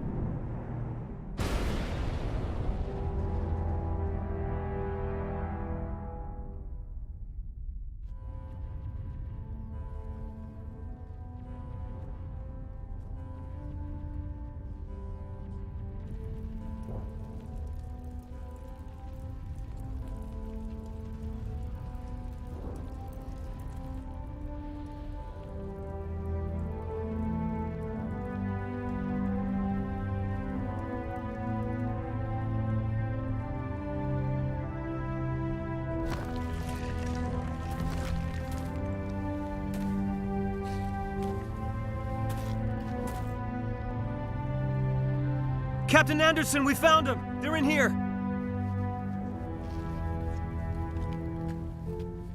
Take it easy. It's over. You're safe now. Where's the commander?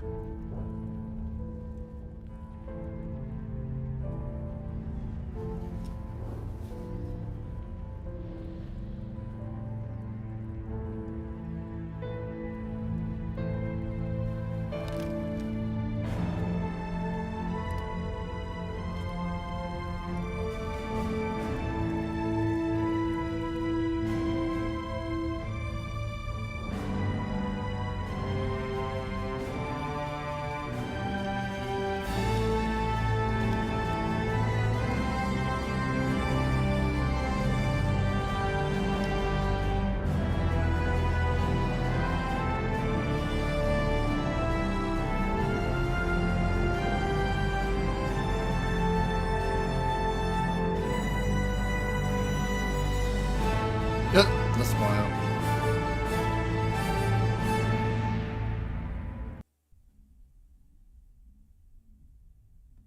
We got your message, Ambassador. What's all this about? No need to get worked up, Captain. I'd like to end this meeting with all my teeth still in place. You should thank me for what I did. If the Normandy was still grounded, we'd all be dead right now. I understand, Captain. You did what you had to do. That's not why you're here. We need to talk about what happened to the Council. Commander Shepard did the right thing. We had to hold our fleet back to go after Sovereign. It was the only way. I agree, but this also presents us with an opportunity. The Citadel fleets were decimated in the attack. Their losses have made the Alliance stronger. They can't rebuild without us. We need to take the lead in forming a new council, one with a human chairman at its head. I can see the other races inviting us to join the council, but lead it? That's a whole different story. The other species are scared. They've never faced anything like this before. They don't know what to do. They want us to step forward. They believe in us because of you, Shepard. You saved the galaxy from Sovereign. You're a symbol of everything good about humanity, our courage, our strength. The Ambassador's right. The other races look up to us now. They won't just accept our leadership. They'll welcome it. Given everything you've done, Commander, the Alliance will want to know who you think our council chairman should be. We need someone who understands how politics works. Someone used to dealing with the other species. Someone like you, Ambassador. He is the logical choice. So what happens now?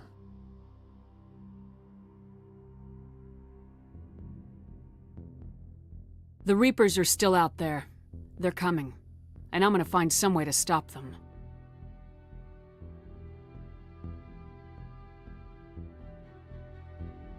Shepard's right.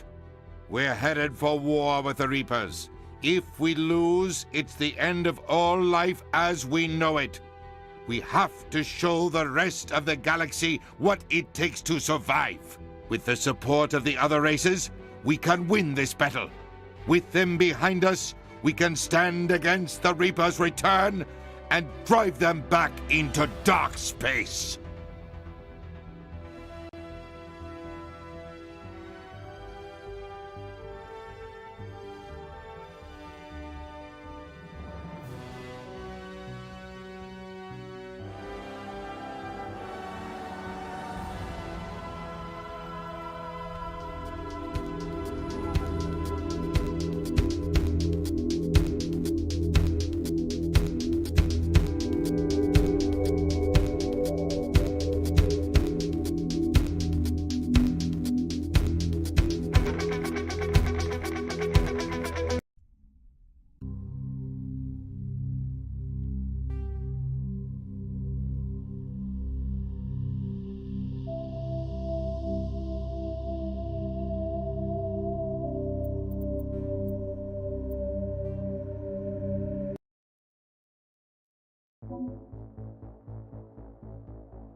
Shepard did everything right. More than we could have hoped for. Commander Shepard uncovered the truth. And still, it's not enough. We're at war.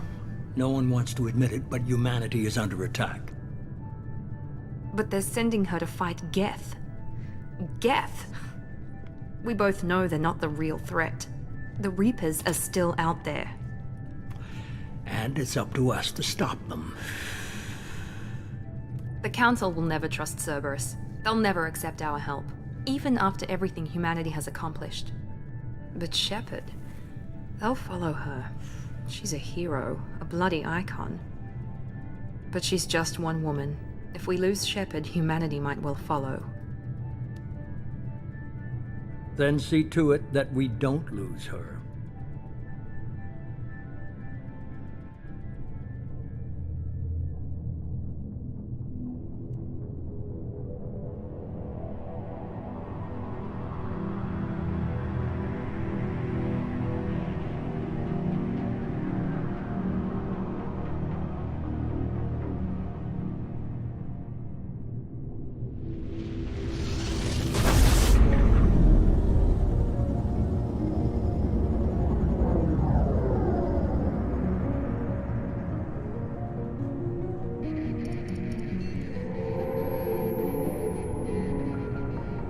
Disengaging FTL drives.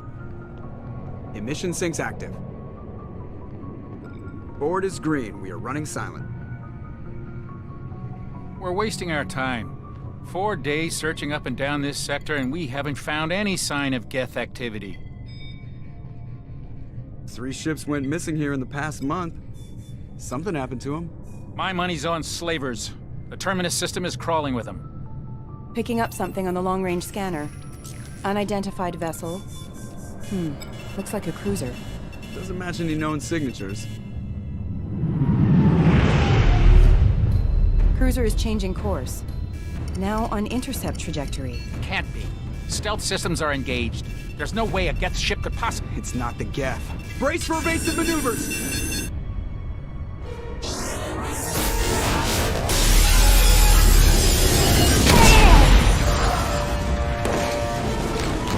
Presley! Kinetic barriers down! Multiple hull breaches! Weapons offline! Somebody get that fire out!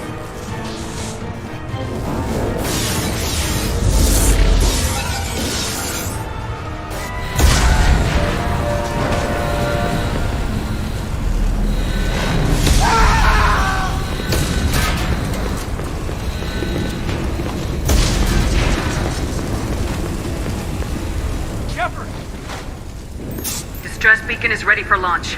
Will the Alliance get here in time?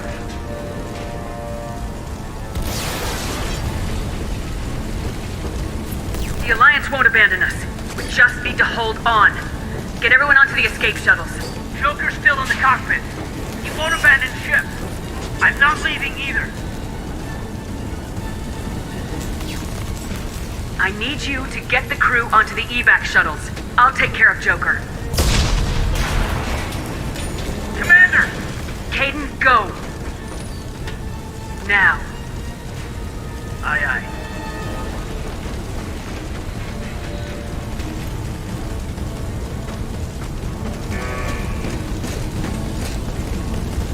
Everybody in! Go! Go! Go!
Come on, Joker.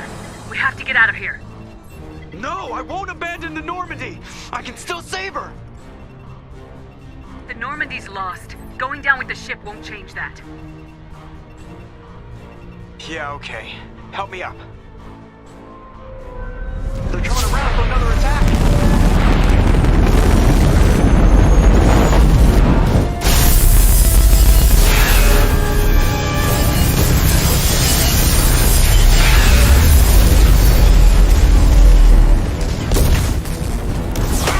Watch the arm!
Just another routine mission. Why do they always say that before a mission? Of course it's routine. You haven't done anything yet.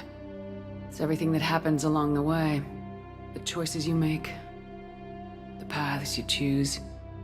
That turn the routine into anything but. Of course, that's how it started. A routine mission. Answering a distress call. And look where that got me. We were testing out the Normandy, Captain Anderson's new ship, when the distress call came in. An Alliance patrol on Eden Prime had been attacked. They'd seen something they couldn't explain. And whatever it was massive. I hit the ground with my lieutenant, Caden Alenko. A good kid, loyal, by the book, with a talent for biotics. We came across the lone survivor of the patrol, Gunnery Chief Ashley Williams. A soldier to the core. Tough, disciplined, ready to take on whatever came her way. Ashley joined up with us and took us to the spot where she lost her squad. That's when we saw it. The ship. Like nothing I'd ever seen. It was massive, scorching the colony and everything around it as it blasted away. We followed the path of destruction to an artifact, a beacon left by a long-dead race called the Protheans. The colony had dug it up, and whoever attacked them had tried to take it. Lieutenant Alenko made the mistake of getting too close. Hit him with some type of energy. I grabbed him and threw him out of the way.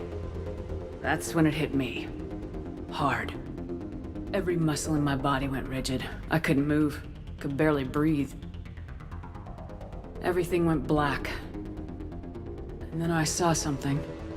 A vision. Dream. A nightmare. By the time I woke up, we were halfway to the Citadel on our way to meet the Council. I was expected to explain what I'd seen. Anderson came along. So did Udina, our political representative on the Citadel. With those two heavyweights, it seemed reasonable we could persuade the Council that the ship we'd seen was a potential threat. As was the individual behind the attacks. The main suspect for the Eden Prime massacre was a Turian Spectre named Saren. He'd been seen by one of the survivors from the colony at Eden Prime, and there was some evidence to suggest that the ship was connected to Saren. But even Udina's pointed accusations weren't enough to convince the Council. They just couldn't believe one of their chosen elite Spectres could be guilty of something like that. They needed proof, which meant I needed proof. Fortunately, I wasn't alone in my search. Garrus, another Turian, wanted to help. A top agent for Citadel security. Despite orders from his superiors that he shouldn't get involved, he told me he was suspicious of Saren and he had some useful leads. More importantly, he was willing to share them. That led me to Rex, the biggest, nastiest looking Krogan bounty hunter I'd ever seen. He turned out to be more than just a brute. It was his intel that led us to a fugitive with incriminating evidence on Saren. The fugitive turned out to be an energetic little Quarian named Tali. A tech expert with a knack for hacking, she'd procured some information on Saren. Evidence that proved Saren was dirty. Tali's evidence proved that Saren was responsible for the massacre on Eden Prime, and the immense warship we'd spotted was in fact Saren's flagship. But it went much further. Saren was trying to find a way to bring back a race of sentient machines from dark space. Machines allegedly responsible for cleansing the galaxy of all organic life. These Reapers were blamed for wiping out all life 50,000 years ago, including the Protheans, and disappearing back through the mass relays to dark space, leaving no trace that they'd ever been. That explained why Saren was after the beacon, and it made some sense out of my visions, but not much else. We couldn't convince the Council that the Reapers were a threat, but they agreed Saren had to be stopped. They stripped him of his Spectre status and gave me the honor of becoming the first human Spectre. My first task? Bring down Saren. Anderson decided to stay behind, giving up his ship, the Normandy. He told me I'd need it more than he would. He also pointed me in a direction. Liara. A Prothean expert, adept in biotics, and maybe most importantly, daughter of Benezia, Saren's top lieutenant. And like most Asari, as beautiful as she is intelligent, and born with a unique ability to meld with other species. Liara was able to help me decipher some of the vision the beacon had given me. Nothing concrete, but it gave me some clues. And a new appreciation for the Asari. Her technique for accessing my vision was unexpected, but not at all unpleasant. Kaidan was a little concerned about the connection I shared with Liara. As commander, I knew either relationship had the potential to interfere with the mission. I told Kaidan I wasn't interested in Liara. I had my eyes on someone else. But we agreed we wouldn't let it get in the way of our mission, finding Saren. Thanks to Liara's help, we had our next lead, Benezia. Saren had taken her to Noveria, where he'd enslaved the queen of a dangerous race of insect-like creatures, the Rachni. He ordered Benezia to use the same technique Liara had used on me to extract information from the Rachni Queen. The Queen's drones were everywhere, and they were not happy. We had to fight through hundreds of them to get to Benezia. By the time we arrived, Saren was gone, with the information. I tried to reason with Benezia, but Saren had indoctrinated her. He had somehow acquired the ability to control people's actions and wills. Benezia wouldn't surrender, and Liara was forced to watch her mother die in her arms. And I was left with an angry, dangerous Rachni Queen to deal with. She claimed her drones would do no harm if I released her. But the Rachni had terrorized the galaxy before. I couldn't do it. I wouldn't doom an entire species for past sins. And the Queen was true to her word. She left and took her army of drones with her. With Saren's top lieutenant dead, he was quickly running out of time and places to hide. I tracked him down at his base on Vermeer, but we soon learned it was more than a base of operations. It was a breeding ground. Saren was breeding an army of Krogan. He'd found a cure for the genophage, a disease inflicted on the Krogan to prevent them from breeding and taking over the galaxy.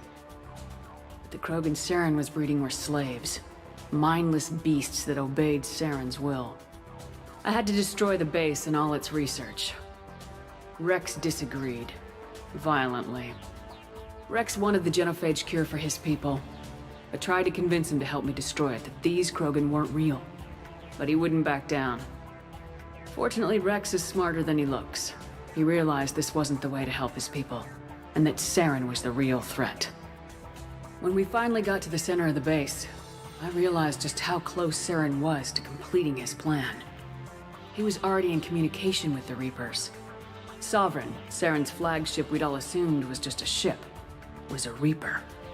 It spoke to me, threatened me. I could feel the menace it had for every living thing. It wanted me dead. It wanted us all dead. And I knew it was capable of doing just that. What I couldn't understand was why Saren would help it. But there was no time to think about it. Sovereign knew where we were. We had to destroy the base and get the hell out.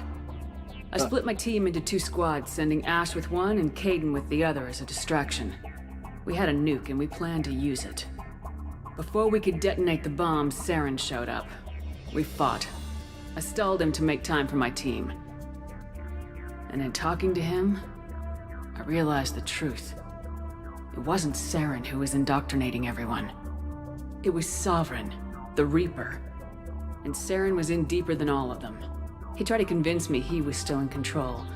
Said he'd found a way to reduce the Reaper's influence, but he was kidding himself. Or believing the lies Sovereign was telling him. Before I could convince him to stop, he ran, leaving me just seconds to extract my squad mates.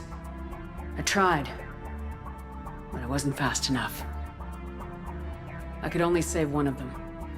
Ash was a good friend, and a great soldier. But I had to choose. And I chose Caden. That was the last time Saren would slip away from me. I knew then, the next time we met, one of us would die. With my team mostly intact, we chased Saren and his army to Ilos, a long-lost planet that had once belonged to the Protheans. As we prepared for what we knew would be a desperate fight, I spoke to my crew. We were just one ship, against Saren's growing army. I assured them all that despite the odds, we could defeat him. But Caden saw through my words. He knew I was hurting after Ash's death. He could sense my doubts. We both knew this mission could be our last.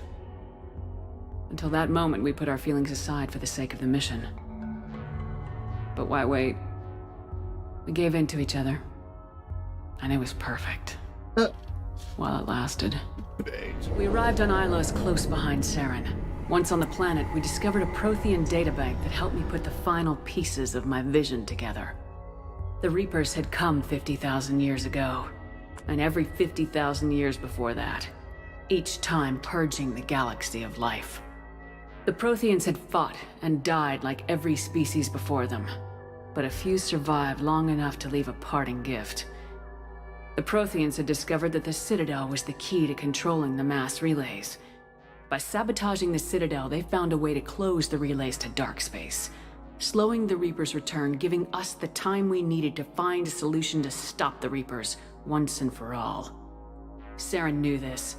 He was leading his army to take control of the Citadel and re-establish the relays to dark space, bringing the waiting Reapers here to destroy us all. We followed him to the Citadel. It was intact, but heavily damaged.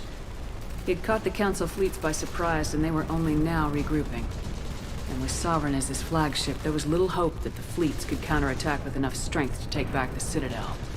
But Saren was done running, and I was done chasing him.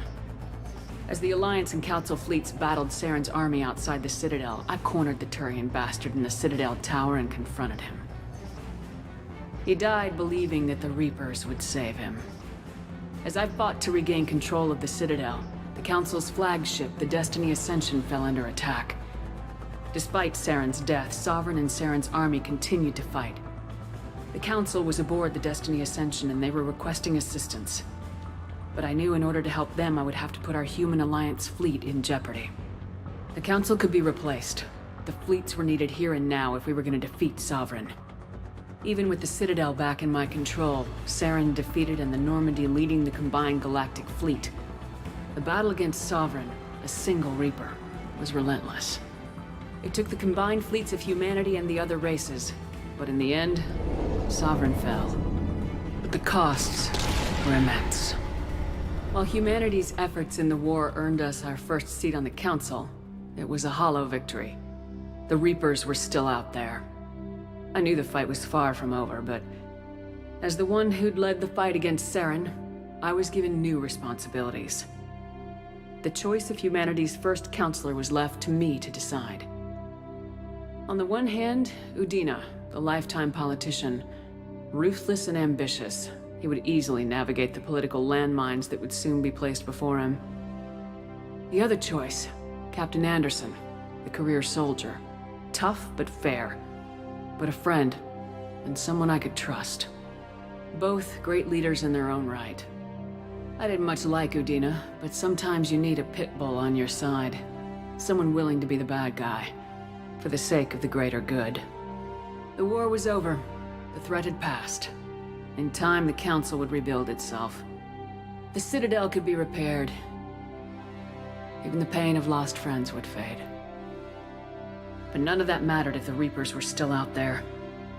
And if they were all as powerful as Sovereign, we had to find a way to stop them. I had to find a way. I gathered my crew, took my ship, and went in search of answers.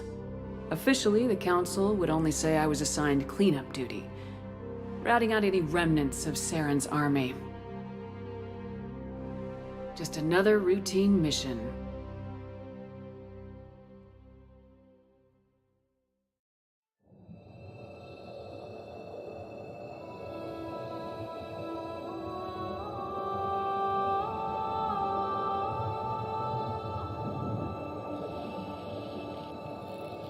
Commander Shepard has been recovered. The Lazarus Project will proceed as planned.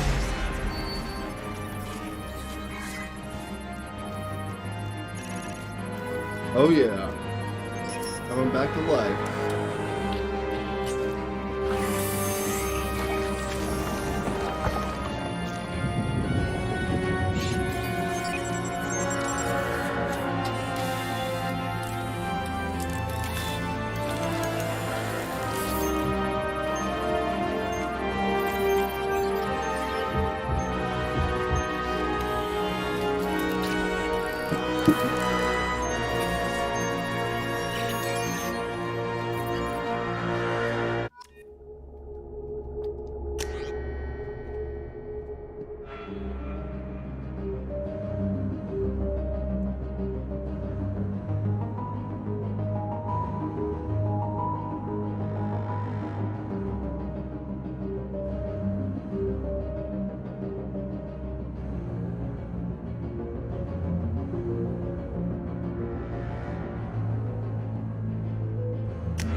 Looks so funny.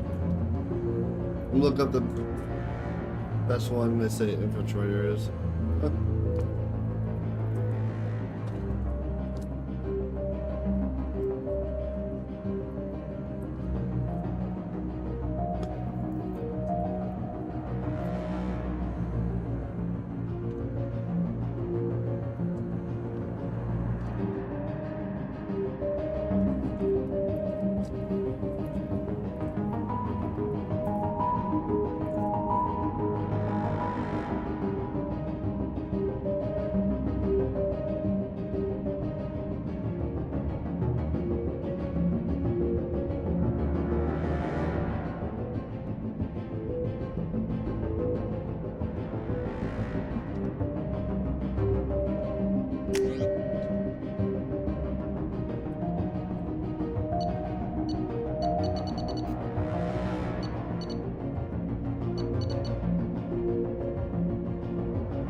Something's wrong. She's reacting to outside stimuli, showing an awareness. Oh my God, Miranda. I think she's waking up. Damn it, Wilson. She's not ready yet. Give her the sedative. Shepard, don't try to move. Just lie still. Try to stay calm. Heart rate's still climbing. Brain activity is off the charts. Steps pushing into the red zone. It's not working. Another dose. Now. Heart rate dropping. Stats falling back into normal range. That was too close. We almost lost her. I told you your estimates were off. Run the numbers again.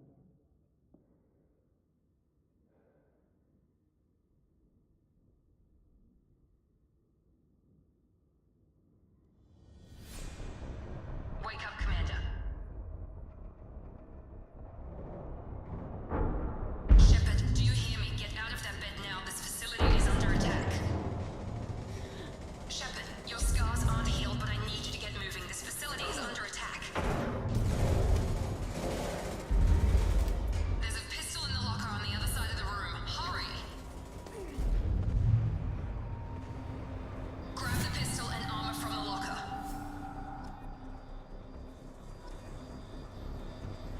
I feel like this is a test. You don't have time to wait around, Shepard. Grab your weapon and armor. Pistol doesn't have a thermal clip. It's a med bay.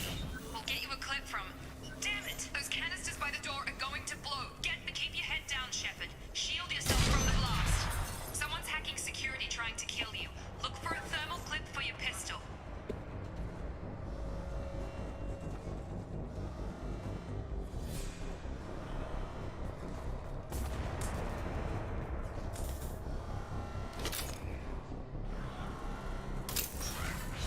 Looks like they set up a barricade to try holding the mechs off.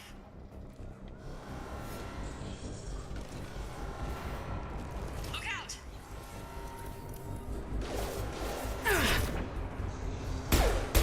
Keep moving, we need to get to the shuttles.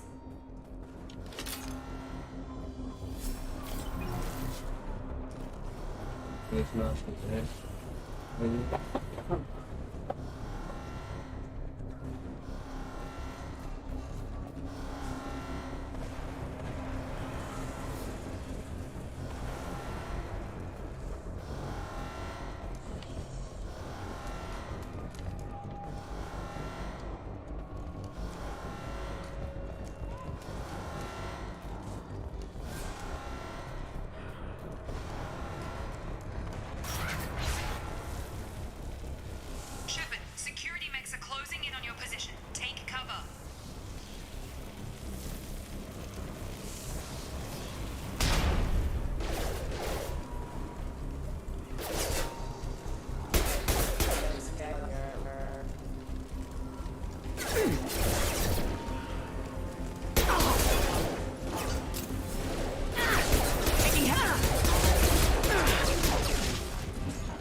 signs of recovery.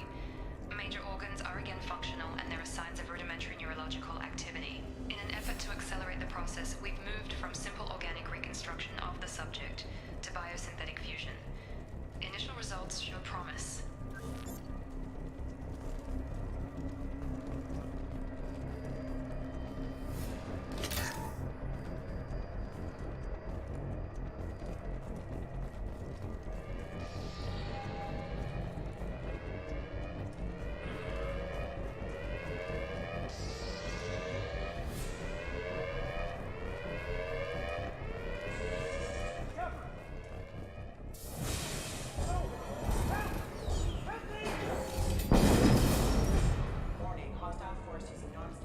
You're up!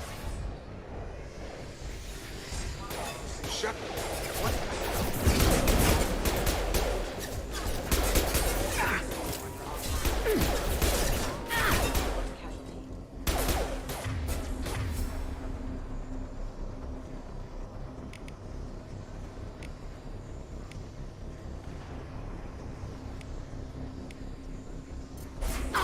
Got him. What are you doing here? Thought you were still a work in progress.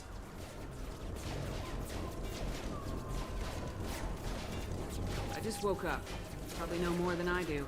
Right, sorry about that. I'm Jacob Taylor. I've been stationed here for... Hostiles detected. Damn it!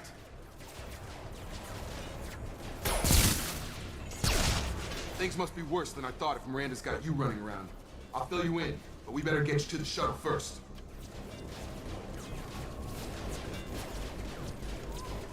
It's your station, Jacob. I'll follow you. First step, let's finish off these metal bastards. We're low on thermal clips, but I'm a biotic. Just give the order when you want me to hit them with the good stuff.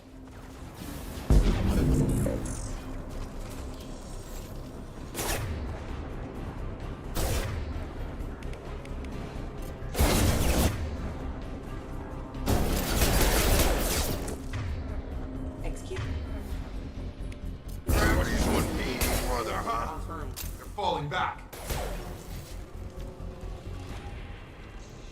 Ready to get the hell off this station? What's the quickest way to those shuttles? Depends where the mechs are thickest. It's probably best if we... Check. Anyone on this frequency? Anybody still alive out there? Hello? Wilson, this is Jacob. I'm here with Commander Shepard. Just took out a wave of mechs over in D-Wing. Shepard's alive? How the hell? Never mind. You need to get her out of there. Get to the service tunnels and head for the network control room. Roger that, Wilson. Stay on this frequency. I think I remember a Wilson checking on me one time when I woke up. That's him. He's the chief medical tech. Answers directly to Miranda. Come on. The service tunnels are this way.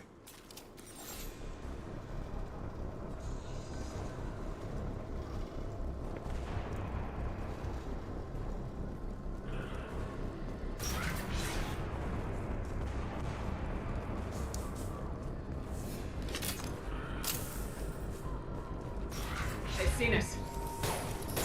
Subdue and suppress.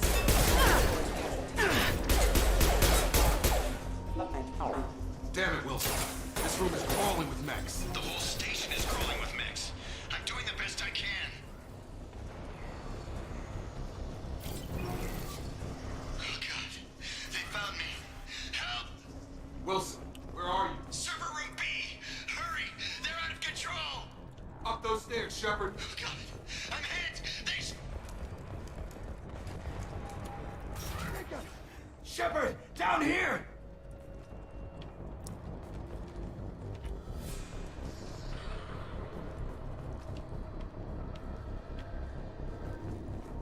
Bastards got me in the leg! You were there the first time I regained consciousness. Yeah, that was me. How about we talk about this after we fix my leg? Should be some Metagel in the first aid station on the wall. Hopefully there's enough to get him up and moving again. Grab the Metagel from the first aid station on the wall.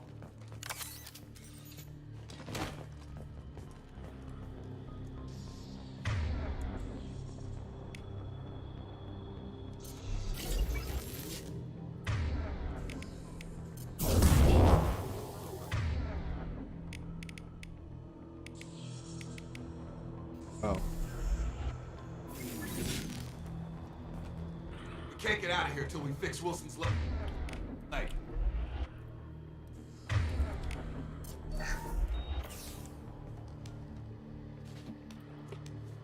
Thanks, Shepard.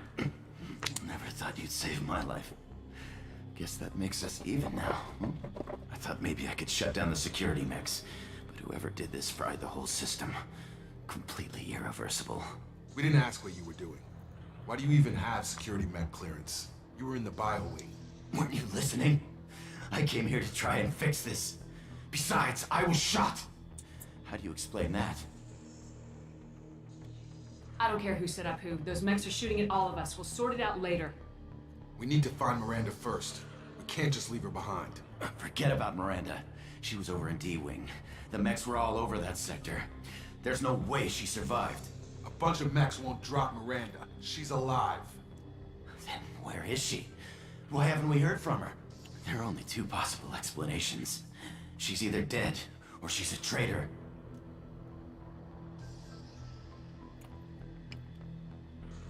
Haven't known her long enough to trust her. This project was Miranda's baby. She'd never sabotage it. Okay, maybe she's not a traitor. But that doesn't change the facts. We're here, she's not. We need to save ourselves. The shuttle bay is only a few... We can overload the canisters to clear a path through the shuttles. These mechs don't know when to quit.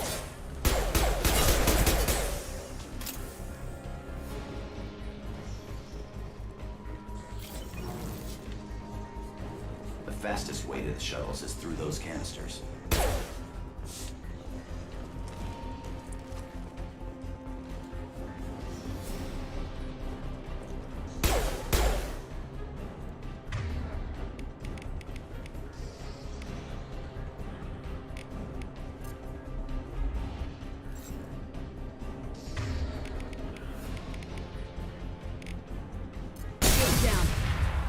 That's it. Let's get out of here. Okay, we took him down. But this is getting tense. Shepard, if I tell you who we work for, will you trust me? This really isn't the time, Jacob. We won't make it if she's expecting a shot in the back. If you want to piss off the boss, it's your ass, Jacob. The Lazarus Project, the program that rebuilt you. It's funded and controlled by Cerberus.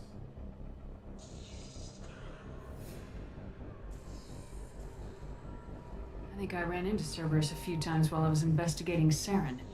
Some kind of pro-human splinter group, right? Well, that's what the Alliance wants people to believe. But there's more to it. The Alliance declared you dead. They gave up. Cerberus spent a fortune to bring you back. Look, I'd be suspicious too. But right now, we have to work together. I thought you deserved to know what's what. Once we're off the station, I'll take you to the elusive man. He'll explain everything. I promise. Well, if I won't get any more answers here, let's get moving. It's not much farther to the shuttle bay.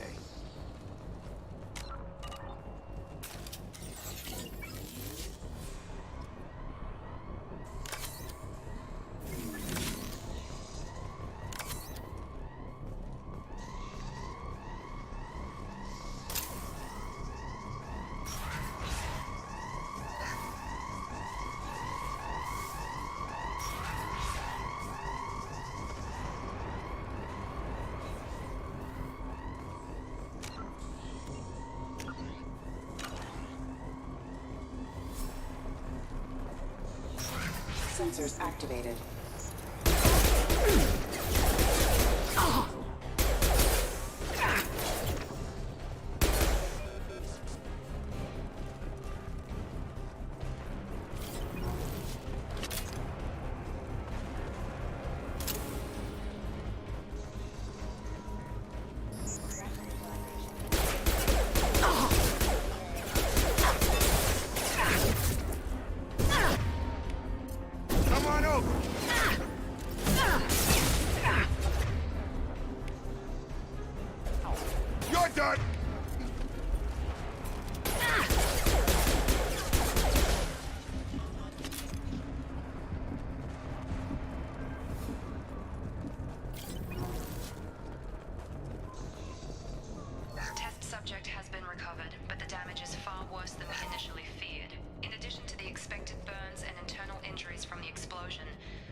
significant cellular breakdown due to long-term exposure to vacuum and sub-zero.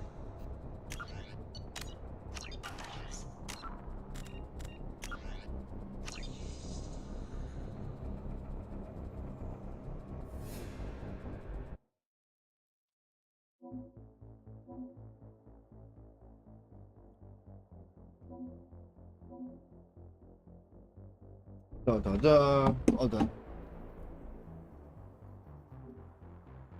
Good night, everyone.